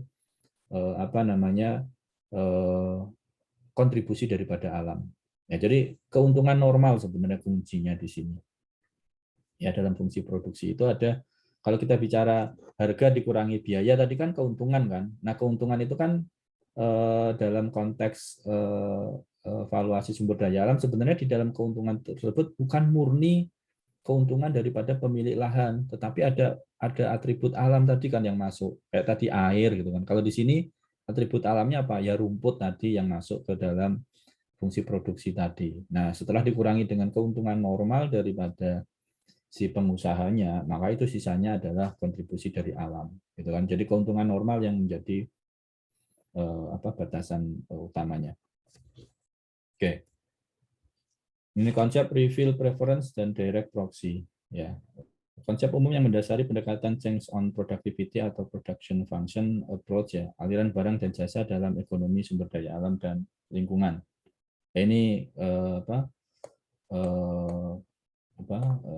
tabel biasa, ya, atau daur biasa, ya, terkait dengan hubungan antara, biasanya kalau di ilmu ekonomi mikro gitu kan, rumah tangga dengan perusahaan gitu kan. Ini kan biasanya kan hubungan rumah tangga dengan perusahaan. Rumah tangga memberikan jasa, perusahaan menghasilkan barang. Rumah tangga membayar sejumlah uang karena membeli barang, perusahaan membayar sejumlah uang ke rumah tangga karena mendapatkan jasa, ya, jasa sebagai pekerja lah di situ. Nah, ini hubungan ekonomi biasa. Nah, dalam konteks sumber daya alam kita juga memasukkan adanya peran alam kan sebagai input dan output gitu kan. Input ya dalam memproduksi barang ini kan, selain membutuhkan tenaga kerja, perusahaan ini juga membutuhkan bahan baku, gitu ya, bahan baku. Maka dia masuk ke dalam konteks di dalam siklusnya di sini. Ya, kemudian jasa lingkungan rumah tangga dimanfaatkan, dan seringkali juga alam ini sebagai tempat sampahnya. Hasil produksi tadi kan memberikan eksternalitas kan, yang limbahnya lah, limbah-limbah baik itu limbah rumah tangga ataupun limbah perusahaan itu akan kembali ke alam. Nah, ini yang menjadi salah satu faktor kadang membuat lingkungan menjadi menjadi rusak, ya. Jadi ini yang perlu diperhatikan dalam konteks tadi productivity function tadi.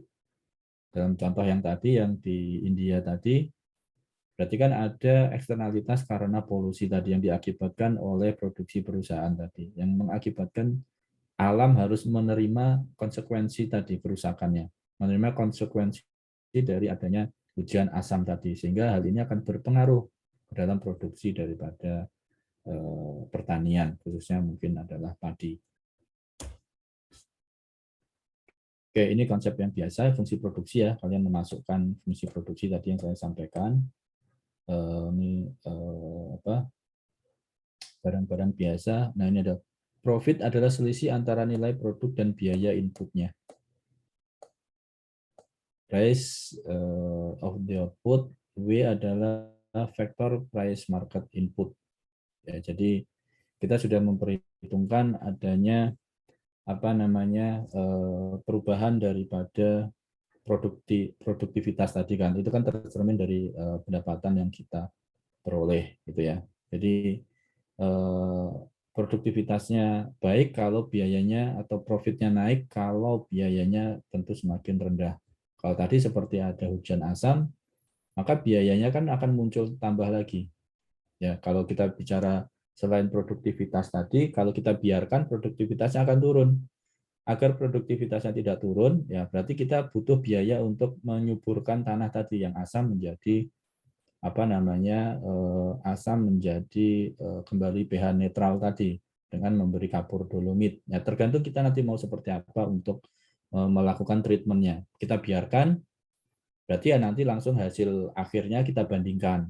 Tetapi kalau kita mau memasukkan komponen agar kondisi lingkungan menjadi lebih bagus, menjadi kembali normal, berarti kan ada biaya tambahan. Yang mana biaya tambahan di sini tentu akan menggerus profit yang kita dapatkan. Nah, perubahan daripada profit tadi juga bisa kita jadikan sebagai adanya perubahan daripada pendapatan akibat dari kerusakan lingkungannya tadi.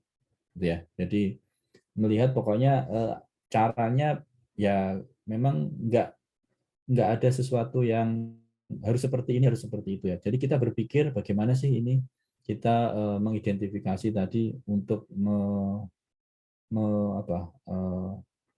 menemukan tadi adanya pengaruh perubahan lingkungan tadi, ya, menemukan pengaruh lingkungan tadi terhadap hasil produksi daripada sumber daya alam tadi. Ya, bisa yang langsung tadi, kalau dibiarkan produktivitasnya turun, atau dengan treatment tertentu sehingga produktivitasnya menjadi tidak jauh berbeda, tetapi muncul biaya tambahan. Ya, otomatis ini kan pengaruh juga kan, maka profit yang kita dapatkan juga akan menjadi lebih rendah. Berarti kan ini kan kalau nggak hujan asam, gitu kan, berarti hal-hal seperti tadi kan nggak akan terjadi. Ya, selisih tadi kan perbedaan produktivitas tadi, perbedaan penambahan biaya tadi itu tidak akan terjadi kalau nggak ada eksternalitas dari lingkungan tadi, misalnya dari pabrik tadi yang mengakibatkan hujan asam tadi, ya. Jadi berbagai macam pendekatannya di sini. Oke, kemudian kita lanjutkan. Nah ini tadi metode kedua, langkah reveal preference direct proxy, ya. Tentukan hubungan teknis antara market output dengan input lingkungan. Jadi output, fungsi inputnya apa aja tadi ya. Estimasi perubahan pada market output akibat perubahan non-market input per unitnya, ya, dengan marginal produk, yang konsep marginal yang kalian pelajari di ekonomi mikro. Cari harga pasar dari market output. Hitung nilai lingkungan, ya, yaitu nilai harga output per unit dikalikan dengan perubahan produksi. Ya, kemudian hitung nilai perubahan non-market input dengan mengalikan perubahan fisik dari non-market input dengan harganya. Ya, nanti coba dibuat skenarionya. Jika tidak memungkinkan untuk mengukur unit fisik pada perubahan barang lingkungan, maka perubahan output dapat langsung. Ini tadi yang saya sampaikan. Kalau kita nggak bisa melihat perubahan di inputnya, ya udah langsung aja di akhir aja tadi. Yang bagus dengan yang jelek itu bedanya berapa sih yang tadi. Jika tidak memungkinkan untuk mengukur unit fisik pada perubahan barang lingkungan, ya ini kan sebenarnya kalau bicara marginal itu kan perubahan kenaikan satu unit gitu kan mengakibatkan kenaikan biaya berapa gitu kan, sebenarnya kan seperti itu. Tapi itu kan memang cukup sulit gitu ya mencari perubahannya. Nah biasanya yang sering kali dilakukan adalah di yang keenam ini tadi. Jika tidak memungkinkan untuk mengukur unit fisik pada perubahan barang lingkungan, unit fisik pada barang lingkungan tadi setiap inputan tadi, maka nilai perubahan output dapat langsung digunakan untuk mengukur nilai perubahan lingkungan. Ya tadi langsung yang bagus dengan yang jelek gimana. Kalau yang hujan asam, kondisi yang tidak hujan asam dengan yang hujan asam berapa. Tapi tentu ini akan dibandingkan kalau kita tidak menemukan informasi yang valid dari objek yang sama, kadang kita samakan dengan objek yang lain. Misalnya kalau kita nggak menemukan data gitu ya, daerah yang kekeringan ini yang normalnya berapa sih di daerah itu kalau airnya bagus itu kan nggak dapat tuh informasinya. Kita coba cari produktivitas dari daerah yang punya karakteristik mendekati sama, kira-kira produktivitasnya dengan kondisi lingkungan yang lebih bagus itu berapa. Ya, tinggal nanti dikalikan saja. Nah, perbedaannya yang kekeringan dengan tidak kekeringan tadi itu menggambarkan kontribusi daripada alamnya, kontribusi daripada jasa-jasa lingkungan daripada alam, ya nilai gunanya. Oke, itu pendekatan preference direct proxy-nya. Oke, nah ini tugasnya ini sederhana sih ya, nanti coba dikerjakan aja. Ini gampang banget sih. Tapi ya buat latihan aja ya. Ini yang sederhana, mirip dengan tadi ya, yang di awal tadi contohnya. Ya nanti di share di LMS aja, dikerjakan. Cuman skenarionya aja. Jadi yang perlu diperhatikan adalah skenario. Kemudian yang perlu dipahami adalah nilai sumber daya alam itu berarti dalam kondisi dia ada di alamnya. Itu aja ya. Nah, ini bagaimana caranya nanti tergantung skenario yang muncul di lapangan atau kalau di contoh soal ya skenario yang muncul di soalnya aja seperti apa. Tapi yang perlu dipahami pemikiran kita harus punya pemahaman gitu kan. Nilai sumber daya alam itu ya nilai di kondisi alamnya. Jadi bukan nilai yang ada di pasarnya. Meskipun kita menggunakan pendekatan berbasis pasar. Ya, karena alamnya itu kan masih ada di ekosistemnya tadi. Sumber dayanya tadi masih ada di ekosistemnya. Ya, sehingga bagaimana kita membawa dari pasar ke ekosistemnya tadi seperti apa. Skenario-nya nanti bisa berbeda-beda. Oke, itu mungkin yang bisa saya sampaikan. Ada yang mau ditanyakan mungkin sebelum kalian mengerjakan tugas untuk individu ini. Silakan. Ada yang mau ditanyakan? Izin bertanya, Pak. Ya, silakan. Tapi mengenai tugas yang awal tadi, Pak. Yang tugas yang mengklasifikasikan. Oh ya, Mbak Vindi. Ya, silakan. Gimana? Nah kan pada saat saya mengidentifikasi itu, Pak, mungkin tuh terdapat kayak klasifikasi yang double gitu, Pak. Memungkinkan misal kita memasukkan seperti sebagai tempat wisata itu di direct value dan bisa juga di option value. Mungkin juga kalau hutan konservasi itu masuk di option value, kalau nggak gitu masuk di request value. Nah kalau gitu Pak, berarti kita memasukkan nilai itu di dua-duanya atau enggak Pak? Soalnya kalau misal kita masukkan nilainya ke dua-duanya itu, nanti nilainya di total value apa enggak double? Ya. Bagus sekali nih Mbak Vindi ya pertanyaannya. Jadi, nah kunci di dalam kita bisa memetakan nilai tadi ya, tadi kan kita punya asumsi, punya anggapan bahwa nilai terkait dengan tadi ya wisata tadi kan ini ada yang masuk ke dalam konteks travel cost gitu. Tetapi di sisi lain tadi di biggest value ya tadi ya. Ini ada ya, double, Pak. Ada yang double gitu kan. Nah, dalam beberapa teori sebenarnya antara konteks nilai tadi sebenarnya itu tidak sama ya. Jadi nilai di dalam konteks travel cost tadi, jasa wisata, tadi ya memang benar-benar ada nilai ekonominya. Karena ini kan konteksnya adalah nilai guna kan. Jadi kan dia memang dimanfaatkan secara langsung oleh misalnya di situ adalah yang menikmatinya berarti wisatawan. Jadi kan memang ada nilai guna kan. Travel cost itu kan nilai guna langsung tetapi yang non ekstraktifnya. Tadi pemahaman kita tadi mungkin ini kan juga bisa untuk biggest value kan, keindahan alam ini kan, gitu kan, bagi anak cucu kita misalnya. Ya. Ini konteksnya sebenarnya berbeda. Ya, memang ini saya juga pribadi kadang sulit ini ya memisahkan ya. Ini kan sebenarnya manfaatnya sama ya. Sama-sama manfaat wisata, cuman kita nikmati sekarang atau nanti kita nikmati untuk generasi berikutnya kan, kalau biggest value gitu kan bisa dinikmati oleh generasi berikutnya. Tapi dalam pemahaman di dalam buku referensi itu ini sesuatu yang berbeda. Ya, jadi travel cost itu menggambarkan nilai guna langsungnya.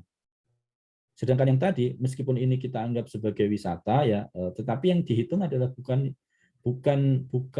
ekonomi wisatanya tadi, keindahan alamnya tadi, tetapi bahwa ada suatu menjelaskannya ya.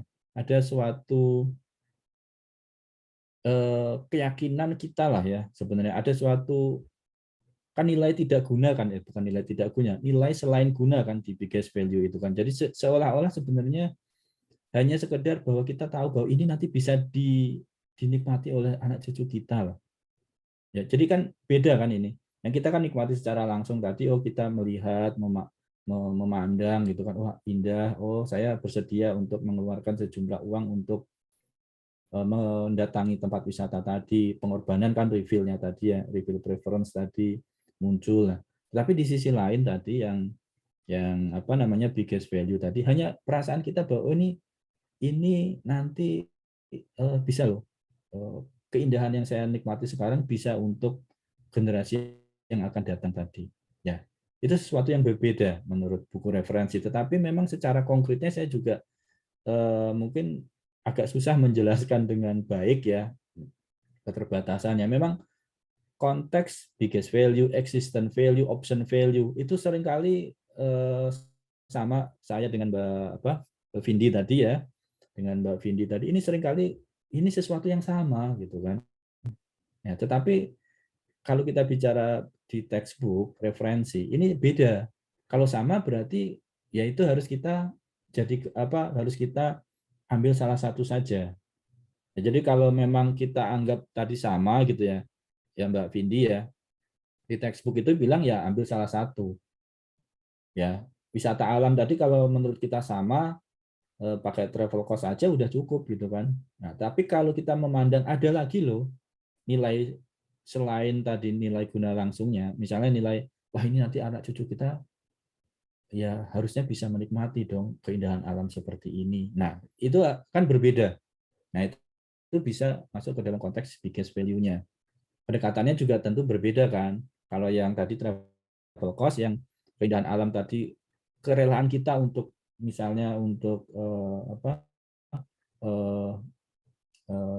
memberikan sejumlah dana untuk pelestariannya tadi kan dengan contingent valuation method dengan CVM gitu kan. Jadi langkahnya juga berbeda kayak gitu sih. Tapi memang kalau yang dialami Mbak Vindi tadi, sampai sekarang saya pun seringkali masih bertanya-tanya sih ya, seringkali masih cari nih sebenarnya garis pemisahnya itu seperti apa sih gitu kan. Terutama sebenarnya yang option value tadi yang ditanyakan Mbak Vindi ya, option value, biggest value sama existing value ini kayaknya kok mirip-mirip sebenarnya. Itu yang memisahkan bahwa ini tuh option value, ini tuh biggest value, ini tuh existing value itu seperti apa, itu yang kalau ditanya secara konkretnya, saya sampai sekarang belum bisa memberikan jawaban yang terang gitu ya. Tapi secara teori textbooknya berbicara bahwa kalau kita bisa memetakan tadi nilai-nilai tadi dalam total economic value, berarti itu sesuatu yang berbeda. Yang kita anggap tadi travel mirip-mirip dengan keindahan alam, dengan travel cost, dengan biggest value, kalau kita bisa memasukkan itu ke dalam konteks biggest value, berarti itu sesuatu yang berbeda dibanding dengan konteks yang nilai guna langsung non ekstraktif. Ya, cuman memang seolah-olah sama gitu ya. Nah, itu yang saya belum menemukan ini gimana sih cara membuat pemisahan yang lebih lebih apa yang lebih tegas gitu kan antara konteks tadi. Terutama tadi sebenarnya option value, biggest value, dan existent value itu sepertinya kok sesuatu yang gak jauh berbeda. Nah, teorinya sih ngomongnya kalau kita bisa menaruh itu di dalam term total economic value itu berarti sesuatu yang berbeda antara yang satu dengan yang lainnya. Itu sih. Cuman kok kesannya kayaknya sama. Ya itu yang saya alami juga. Jadi kebingungan itu pun sebenarnya muncul juga ya di diri saya ya. Karena seringkali belum menemukan ini batasan tegasnya itu seperti apa. Karena sepertinya ini agak nyampur sih di dalam konteks pemahaman di di pengertian nilainya tadi. Terutama yang tadi ya option value, biggest value, dan existent value ini kayaknya sesuatu yang sama aja gitu kan. Ya, tapi kalau kita anggap itu sama ya berarti harusnya diambil satu. Berarti jangan ditaruh di nilai yang lainnya. Kalau kita memang punya pemahaman ini kayaknya kok ya sama gitu. Berarti satu aja. Ya, terutama yang keindahan alam tadi ya pakai travel cost aja. Existent value-nya mungkin kita belum menemukan lah ini apa sih existent value-nya atau biggest value-nya apa sih kita belum menemukan, nah, anggap aja seperti itu karena kita masih redundant dengan yang travel cost tadi yang dinilai guna non ekstraktifnya tadi ya. Jadi itu sih yang saya jawab, yang baru bisa saya jawab seperti itu. Mungkin memang masih jadi tegasnya seperti apa saya juga belum bisa memberikan batasan yang secara tegas. Tapi kalau dalam teori tadi saya sampaikan kembali ya kalau kita menaruh itu di dalam masing-masing bucketnya, dalam keranjangnya masing-masing, berarti itu nilai yang berbeda kayak gitu ya. Tetapi kalau kita masih punya keraguan, ya berarti kita tarik aja ke satu aja ya. Jadi seperti itu Mbak Vindi. Jadi tegasnya saya juga mungkin belum bisa memberikan jawaban secara baik. Itu Mbak Vindi. Ya, baik Pak. Berarti boleh asalkan pendekatannya beda ya Pak ya? Iya, kayak kita anggap itu memang sesuatu yang berbeda. Jadi pendekatannya nanti berbeda. Karena kalau pakai yang non guna, nilai selain guna maksudnya, itu kan dari literatur yang pernah saya baca juga CVM biasanya yang bisa yang bisa dipakai ya. Karena kan ini sebenarnya nggak ada nilai gunanya kan. Kalau yang lain kan nilai guna kan jelas lah manfaatnya apa gitu kan, pencegah erosi gitu kan, ada jelas manfaatnya. Nah, yang nilai selain guna ini kan sebenarnya nggak ada manfaat, tetapi hanya seperti perasaan kita bahwa oh ini loh akan tetap eksis, oh ini akan bisa dinikmati oleh generasi berikutnya, kayak gitu aja. Maka ya satu-satunya teknik yang saya pahami sampai saat ini yang dari beberapa literatur yang pernah saya baca ya CVM tadi, Contingent Valuation Method tadi. Pak, tanya lagi Pak, Boleh, misalkan boleh. ini Pak, kan kita tadi bingung ya Pak, mau menentukan di option value atau di because value. Iya. Nah, kalau misal pendekatannya ternyata sama dan kita bingung menentukan klasifikasinya di mana, bagaimana Pak cara kita meyakinkan ini mending di option atau di because value gitu Pak? Kembali ke dalam konteks sebenarnya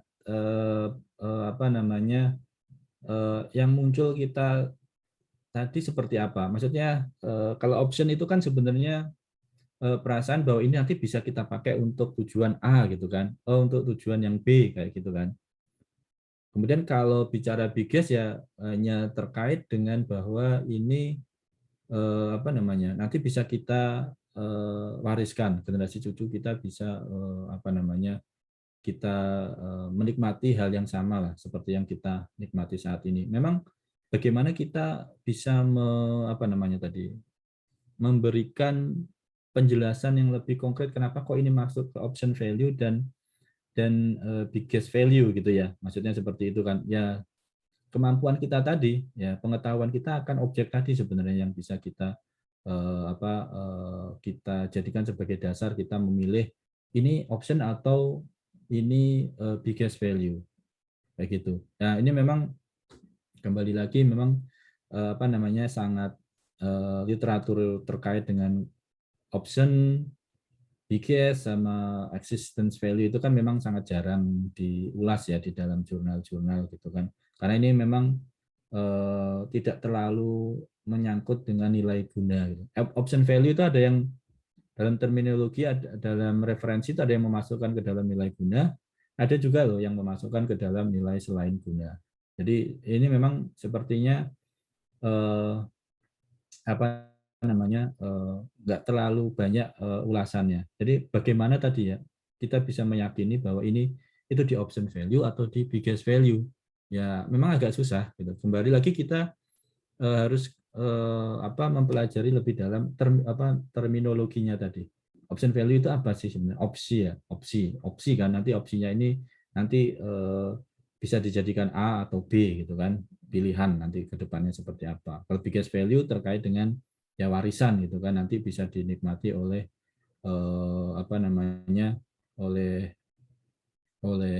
generasi yang akan datang. Berarti nanti opsinya tadi seperti apa harus disampaikan di dalam CVM-nya misalnya. Kan CVM itu kan nanti kita menyampaikan terkait dengan adanya hipotesis kan sebenarnya nanti di semester berikutnya ya. Tapi memang nanti nggak membahas secara spesifik option value, biggest value ya, tetapi konteks konsep teori daripada CVM. Gitu. Jadi CVM itu konsepnya kita menyampaikan tuh pasar hipotesis ya. Maksudnya pasar hipotesis itu adalah kondisi daripada sumber daya yang mau kita valuasi tadi. Yang mau kita mintakan pendapat ke respondennya tadi. Nah, di situ kan akan muncul kan, kita mengarahkan itu ke optionnya tadi atau ke kondisi bahwa ini nanti biar bisa kita bisa kita wariskan ke generasi yang akan datang. Nah, penyusunan pasar hipotesisnya tadi itu akan mengarahkan kita ini option value atau di biggest value-nya tadi. Ya, pasar hipotesis ini menjadi kunci utama sebenarnya di dalam kita menyusun atau memvaluasi dengan metode contingent valuation method. Ya, karena selain ini mengarah ke nilai, ya nilai daripada sumber daya, juga akan memberikan input bagi responden tadi terkait dengan kondisi objeknya. Kan kita sampaikan kalau ini sudah mau punah gitu kan, sehingga generasi yang akan datang misalnya nggak akan bisa menikmati, sehingga kalau kita pengen generasi berikutnya menikmati, maka kita mau ikut berkontribusi berapa gitu. Misalnya kalau kita arahkan seperti itu berarti kan biggest value. Atau kalau yang kita arahkan nanti ini nanti kalau kita bisa pertahankan untuk tujuan A gitu misalnya, maka butuh biaya pelestarian sekian. Kalau kita jadikan opsi yang lainnya gitu kan, manfaat yang lainnya, berarti butuh biaya pelestariannya berapa. Berarti itu kan nanti arahnya ke option value. Jadi tergantung bagaimana kita menyusun pasar hipotesisnya tadi di dalam CVM-nya. Ya, itu teorinya sih, tetapi secara contohnya gitu, contoh konkret penelitiannya saya pribadi belum pernah baca sih ya. Konteks option value, biggest value, dan existent value tadi. Yang paling banyak ya model nilai guna tadi, nilai guna langsung ataupun tidak langsung, yang ekstraktif, non ekstraktif, atau nilai jasa ekosistemnya. Nah, jadi seperti itu Mbak Vindi. Jadi memang mungkin keterbatasan saya juga bacanya ya. Option value dan biggest value, existent value itu memang sangat jarang sih ya ditemukan ya. Tapi kalau kalian mungkin ada yang sempat baca itu nanti bisa di-share juga di sini ya biar kita pelajari kembali gitu. Itu Mbak Vindi. Jadi teorinya tadi ya, pasar hipotesisnya nanti seperti apa sih? Mau itu nanti ke option value atau ke biggest value ataupun existent value-nya tadi. Itu sih yang mungkin yang bisa saya sampaikan. Baik, paham Pak. Terima kasih Pak. Oke, terima kasih. Mungkin belum menjawab secara tegas ya, karena memang kembali lagi bacanya masih kurang mungkin saya ya di sini terkait dengan option, biggest, dan existent value. Saya pribadi sampai sekarang mungkin kalau ditanya garis pemisahnya seperti apa secara tegas, belum bisa menjawab di situ. Ya karena saya baca juga kayaknya ini mirip-mirip aja.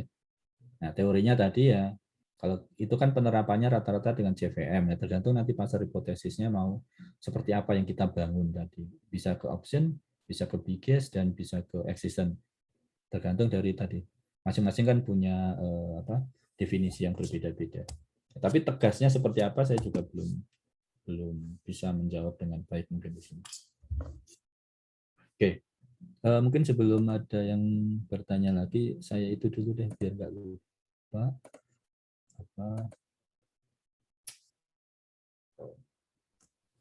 Portal dulu maksudnya.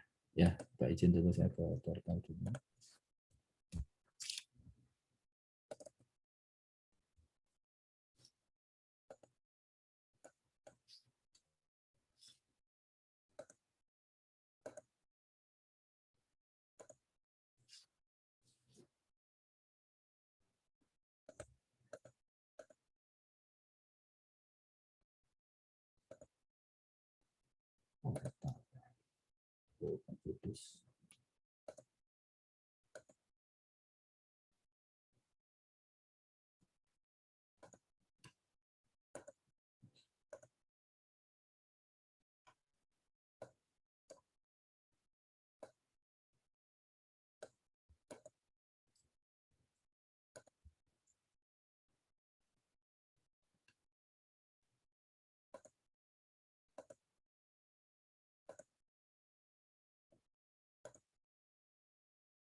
Oke. Tadi sepertinya ada yang pas saya cerita tadi ada yang putus ya jaringannya. Sempat gitu nggak ya? Soalnya kalau saya lihat portal kok nutup. Tapi udah saya buka lagi sih. Iya, ada putus ya? Pas saya paparan tadi. Tidak Ya ada, nggak? Pak. Nggak ada Tidak ya? ada Pak. Oh, kenapa kok portalnya nutup sendiri ya? Oke, siap, nggak apa-apa. Ini nggak tahu nih, saya beberapa hari ini kadang nggak tahu komputer laptop kantor ini atau jaringan saya yang bermasalah. Kadang portal itu menutup sendiri gitu ya. Maksudnya kayak putus gitu, terus kan kita harus masuk lagi. Nah ini yang masalah di laptop saya atau di di jaringannya juga nggak tahu nih, belum ketemu sampai sekarang. Oke, itu mungkin yang bisa saya sampaikan ya terkait dengan productivity function tadi ya, salah satu pendekatan berbasis pasar ya. Ada yang real market, ada yang direct reveal preference direct proxy tadi. Oke, ada lagi yang mau didiskusikan kembali, silakan. Izin bertanya, Mas Wahyu ya, monggo. ya Pak, tentang soal tadi sih Pak.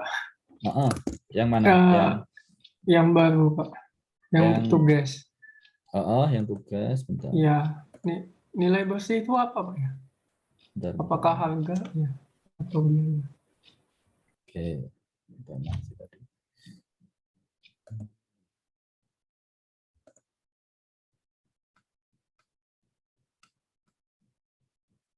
Sorry. Mana? Yang nilai bersih. Oh, itu, nilai Pak. bersih. Jadi ini konteks tadi. Kalau kita bicara terkait dengan sumber daya alam tadi, nilai itu kan nilai yang ada di alam tadi ya. Nah, nilai bersih ini adalah menggambarkan nilai yang sudah ada di alam. Ya, ini jadi kalau kita bicara di sini adalah nilai bersih, berarti ini sudah dikurangi dengan biaya ekstraksinya atau apapun biaya tadi yang dihasilkan. Jadi ini kembali coba diingat lagi terkait dengan unit trend ya yang kalian pelajari di ekonomi sumber daya alam ya. Kalau nggak salah ada sih ya konsep unit trend gitu ya. Jadi nilai bersih dari kayu mangrove berarti ya nilai yang sudah murni yang ada di alam. Jadi ini kan tadi saya sampaikan ada skenario aja sih ya. Skenario berarti ini kan skenario ekstraksinya skenario biaya ekstraksinya udah nggak ada di sini. Berarti kan ini udah langsung nilai bersih. Jadi nilai harga kayu tadi setelah dikurangi dengan biaya ekstraksinya. Itu kan sama dengan unit trend-nya. Ya, kalian di ekonomi sumber daya alam yang dulu, kalau nggak salah seperti itu. Ya, jadi ini udah bersih. Tapi nanti tergantung skenario tadi ya, makanya perlu dibaca lebih lebih teliti lah nanti misalnya kalau ada skenario valuasi seperti ini. Oke, unit trend ini yang sudah bersih, yang udah ya seolah-olah udah dikurangi dengan dengan biaya yang ada di ekstraksinya tadi, biaya mengekstraksinya maksudnya. Jadi dia sudah di alam, nilai di alamnya segini per meter kubiknya. Jadi ini sangat sederhana banget. Paham nggak tadi yang saya sampaikan? Putus ya? Tes. Ada Pak. Kirain putus. Paham nggak nilai bersih tadi maksudnya? Nilai yang sudah dikurangi biayanya lah intinya seperti itu. Berarti ini langsung dikali dengan nilai bersih gitu ya? Nggak usah dikulang biaya lagi. Ya, berarti kalau di sini ya udah langsung dikali aja. Nanti tinggal berarti ini kan skenarionya terkait dengan skenario perubahan aja. Perubahan produktivitasnya aja kan dari yang nggak rusak menjadi rusak tadi. Ya. Ini kan yang hutan utuh kemudian rusak. Tingkat produksi kayu hutan yang rusak sebesar. Nah, berarti kan ini kan yang perlu diperhitungkan adalah skenario kalau rusak berarti kan produktivitas kayunya menjadi berkurang, tinggal 25% dari yang utuh, gitu kan? Nah ini kan karena yang utuh tadi kan 56 meter kubik per hektar. Berarti kalau rusak, ya berarti nanti skenarionya tadi berapa persen tadi. Nah harganya di sini udah nggak perlu dicari lagi, berarti harganya udah sama. Ya tapi perlu diingat nanti ya kondisi pada lingkungannya. Berarti kan ini nilai kayu mangrove yang masih berdiri, ya nilai bersih unit trend-nya. Ya ini kalau coba kalian baca lagi di matkul sebelumnya ya di ekonomi sumber daya alam ya, terkait dengan unit trend itu kan berarti kan sudah dikurangi kan antara harga dikurangi dengan biayanya tadi. Oke, itu. Jadi nanti dipelajari skenario-nya aja. Gampang cuman ya kadang kalau nggak teliti baca skenario yang ada di dalamnya itu yang mungkin akan sedikit berbeda. Oke, ada lagi yang mau ditanyakan Mas Wahyu atau yang lain silakan. Pak, izin bertanya Pak, Untuk Ya. TL tugasnya kapan ya, Pak? Sama lah ya, sampai minggu depan ya, Baik, Pak. minggu sampai Sabtu. Nanti kalau saya belum posting di LMS, nggak apa-apa diingetin ya, kadang saya suka lupa nih. Nggak tahu nih udah semakin tua kali ya. Sering Baik, lupa. Pak. Kemarin makasih juga udah diingetin ya, belum saya posting di LMS, itu nggak apa-apa, diingetin aja. Oke. Pak izin nambah dikit Pak. Monggo Mas Wahyu ya, Mas. Baik Pak. Ini kan saya mikirnya awal pakai Will Marketplace gitu Pak ya. Terus Ya. berarti ini kan berarti nggak ada LFC-nya lagi, dan produksi setahunnya itu asumsinya 1 Pak ya. Produksi per tahunnya gitu ya. Jadi kalau di sini apa namanya nggak Per hektar dijelaskan, maksudnya Pak. iya. Jadi produksi kayu dari hutan mangrove yang utuh adalah sebesar 56 meter kubik per hektar. Di sini kita asumsikan per tahun ya. Ini memang belum ada ya penjelasannya. Tapi apa namanya ini tergantung periode ya nanti. Kalau kita di sini nggak ada ngomong per tahun ya berarti nanti asumsikan aja 56 meter kubik per tahun gitu ya. Atau nggak usah bilang per tahun, berarti nanti jumlah kayu total kayu mangrove yang dihasilkan ada berapa meter kubik gitu aja ya. Kecuali nanti kalau saya tambahkan misalnya produksi dari hutan mangrove yang utuh adalah sebesar 56 meter kubik per hektar per tahun gitu. Berarti nanti ada per tahunnya.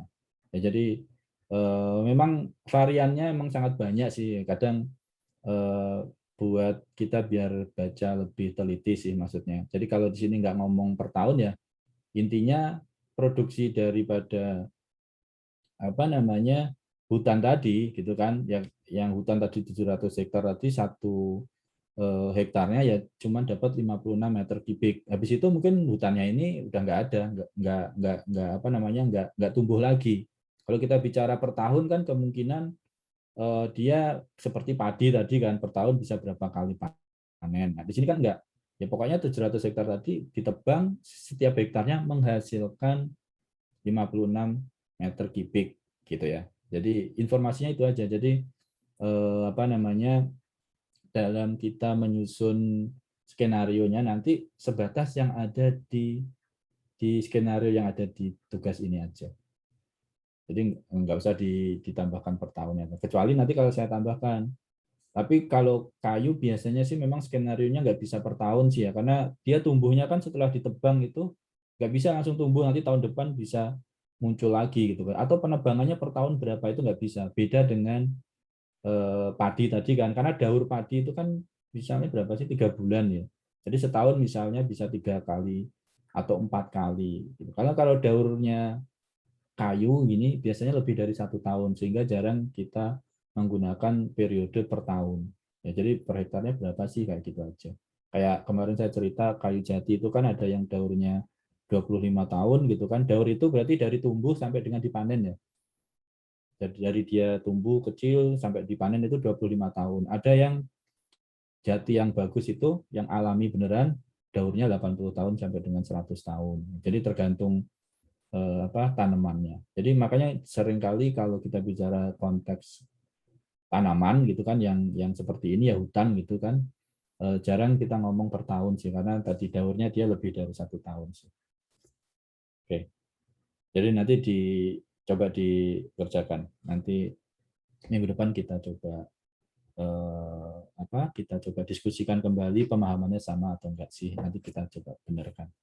Itu ya, Mas Wahyu silakan. Baik Pak, makasih Pak. Yuk. Bapak, saya mau bertanya, Pak.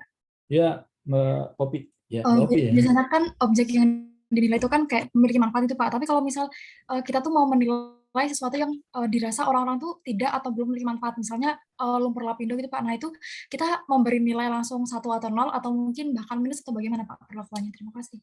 Kalau apa namanya bicara konteks umum ya yang belum dirasakan manfaatnya atau tidak punya manfaat sebenarnya kan masuk dalam konteks terminologi nilai selain guna gitu ya. Tapi kembali lagi kita lihat objeknya. Nah, kalau kita bicara lumpur lapindo itu kan bukan dia tidak punya manfaat gitu ya, tetapi dia menimbulkan kerugian berarti. Berarti dia itu bukan kita cari nilai guna atau nilai manfaatnya, tapi nilai kerugiannya. Nilai kerugiannya berarti nanti kalau kita mau mendekati dengan konteks pendekatan sumber daya alam, berarti kan kalau kita melihat misalnya lumpur lapindo itu tadinya sawah gitu ya.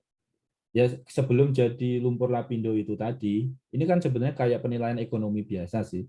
Sebelum jadi lumpur lapindo tadi berapa hektar tadi itu jadi sawah menghasilkan berapa padinya, atau di beberapa tempat ada pabrik.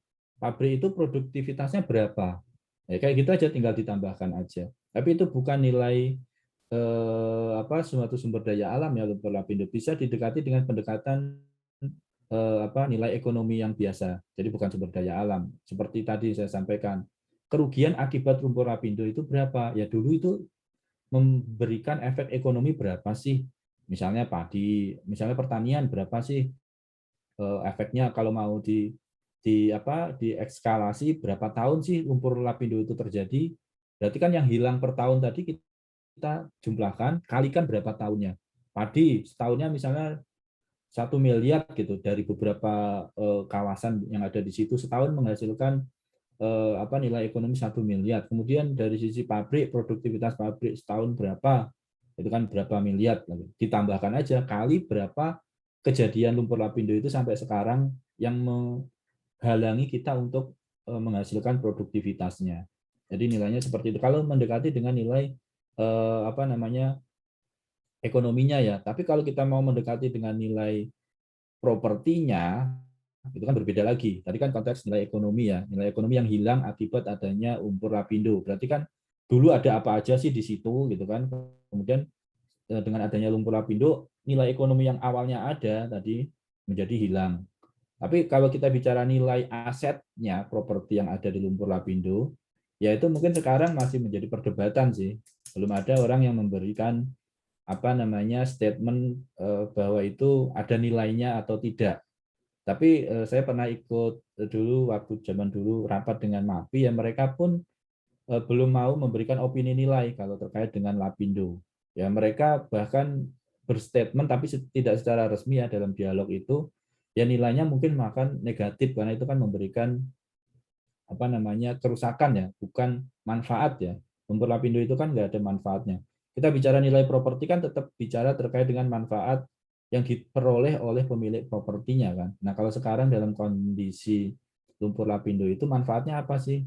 Lebih besar atau lebih rendah daripada kerugiannya? Mungkin manfaatnya ya kalau dikeruk jadi batu bata misalnya, gitu kan. Tapi kerugiannya orang tadi yang nggak bisa bertani gitu, yang nggak bisa yang lain-lain itu mungkin lebih besar daripada yang bisa dia berikan kepada kita saat ini.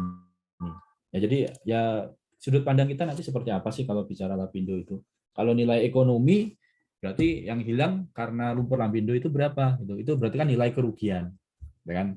Tapi kalau bicara nilai properti, memang belum ada statement belum ada yang orang berani ngomong itu ada nilai atau tidak sih. Tapi kecenderungannya itu saat ini kalau dipaksakan untuk dinilai ya katanya sih negatif ya, karena itu nggak memberikan manfaat bagi pemiliknya misalnya gitu kan. Kalau kita bicara properti kan ada manfaat yang diperoleh oleh pemiliknya. Kalau mau dijual nanti laku berapa gitu kan, atau kalau disewakan nanti dapat pendapatan berapa. Nah ini kan nggak ada.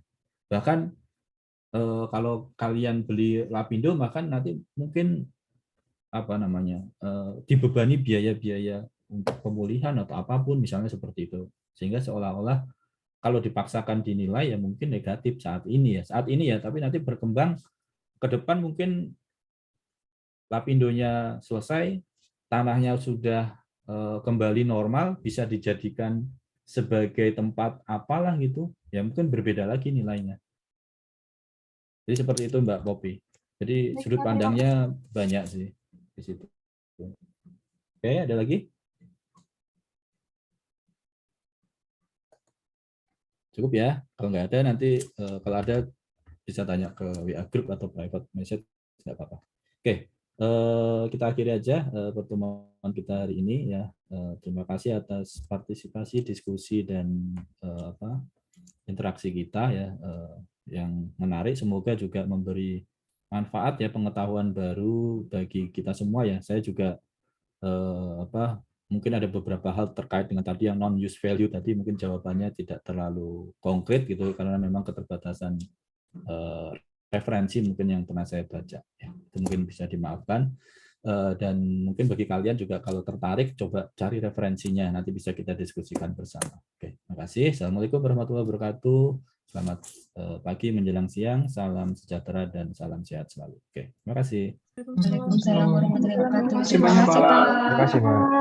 Close ya.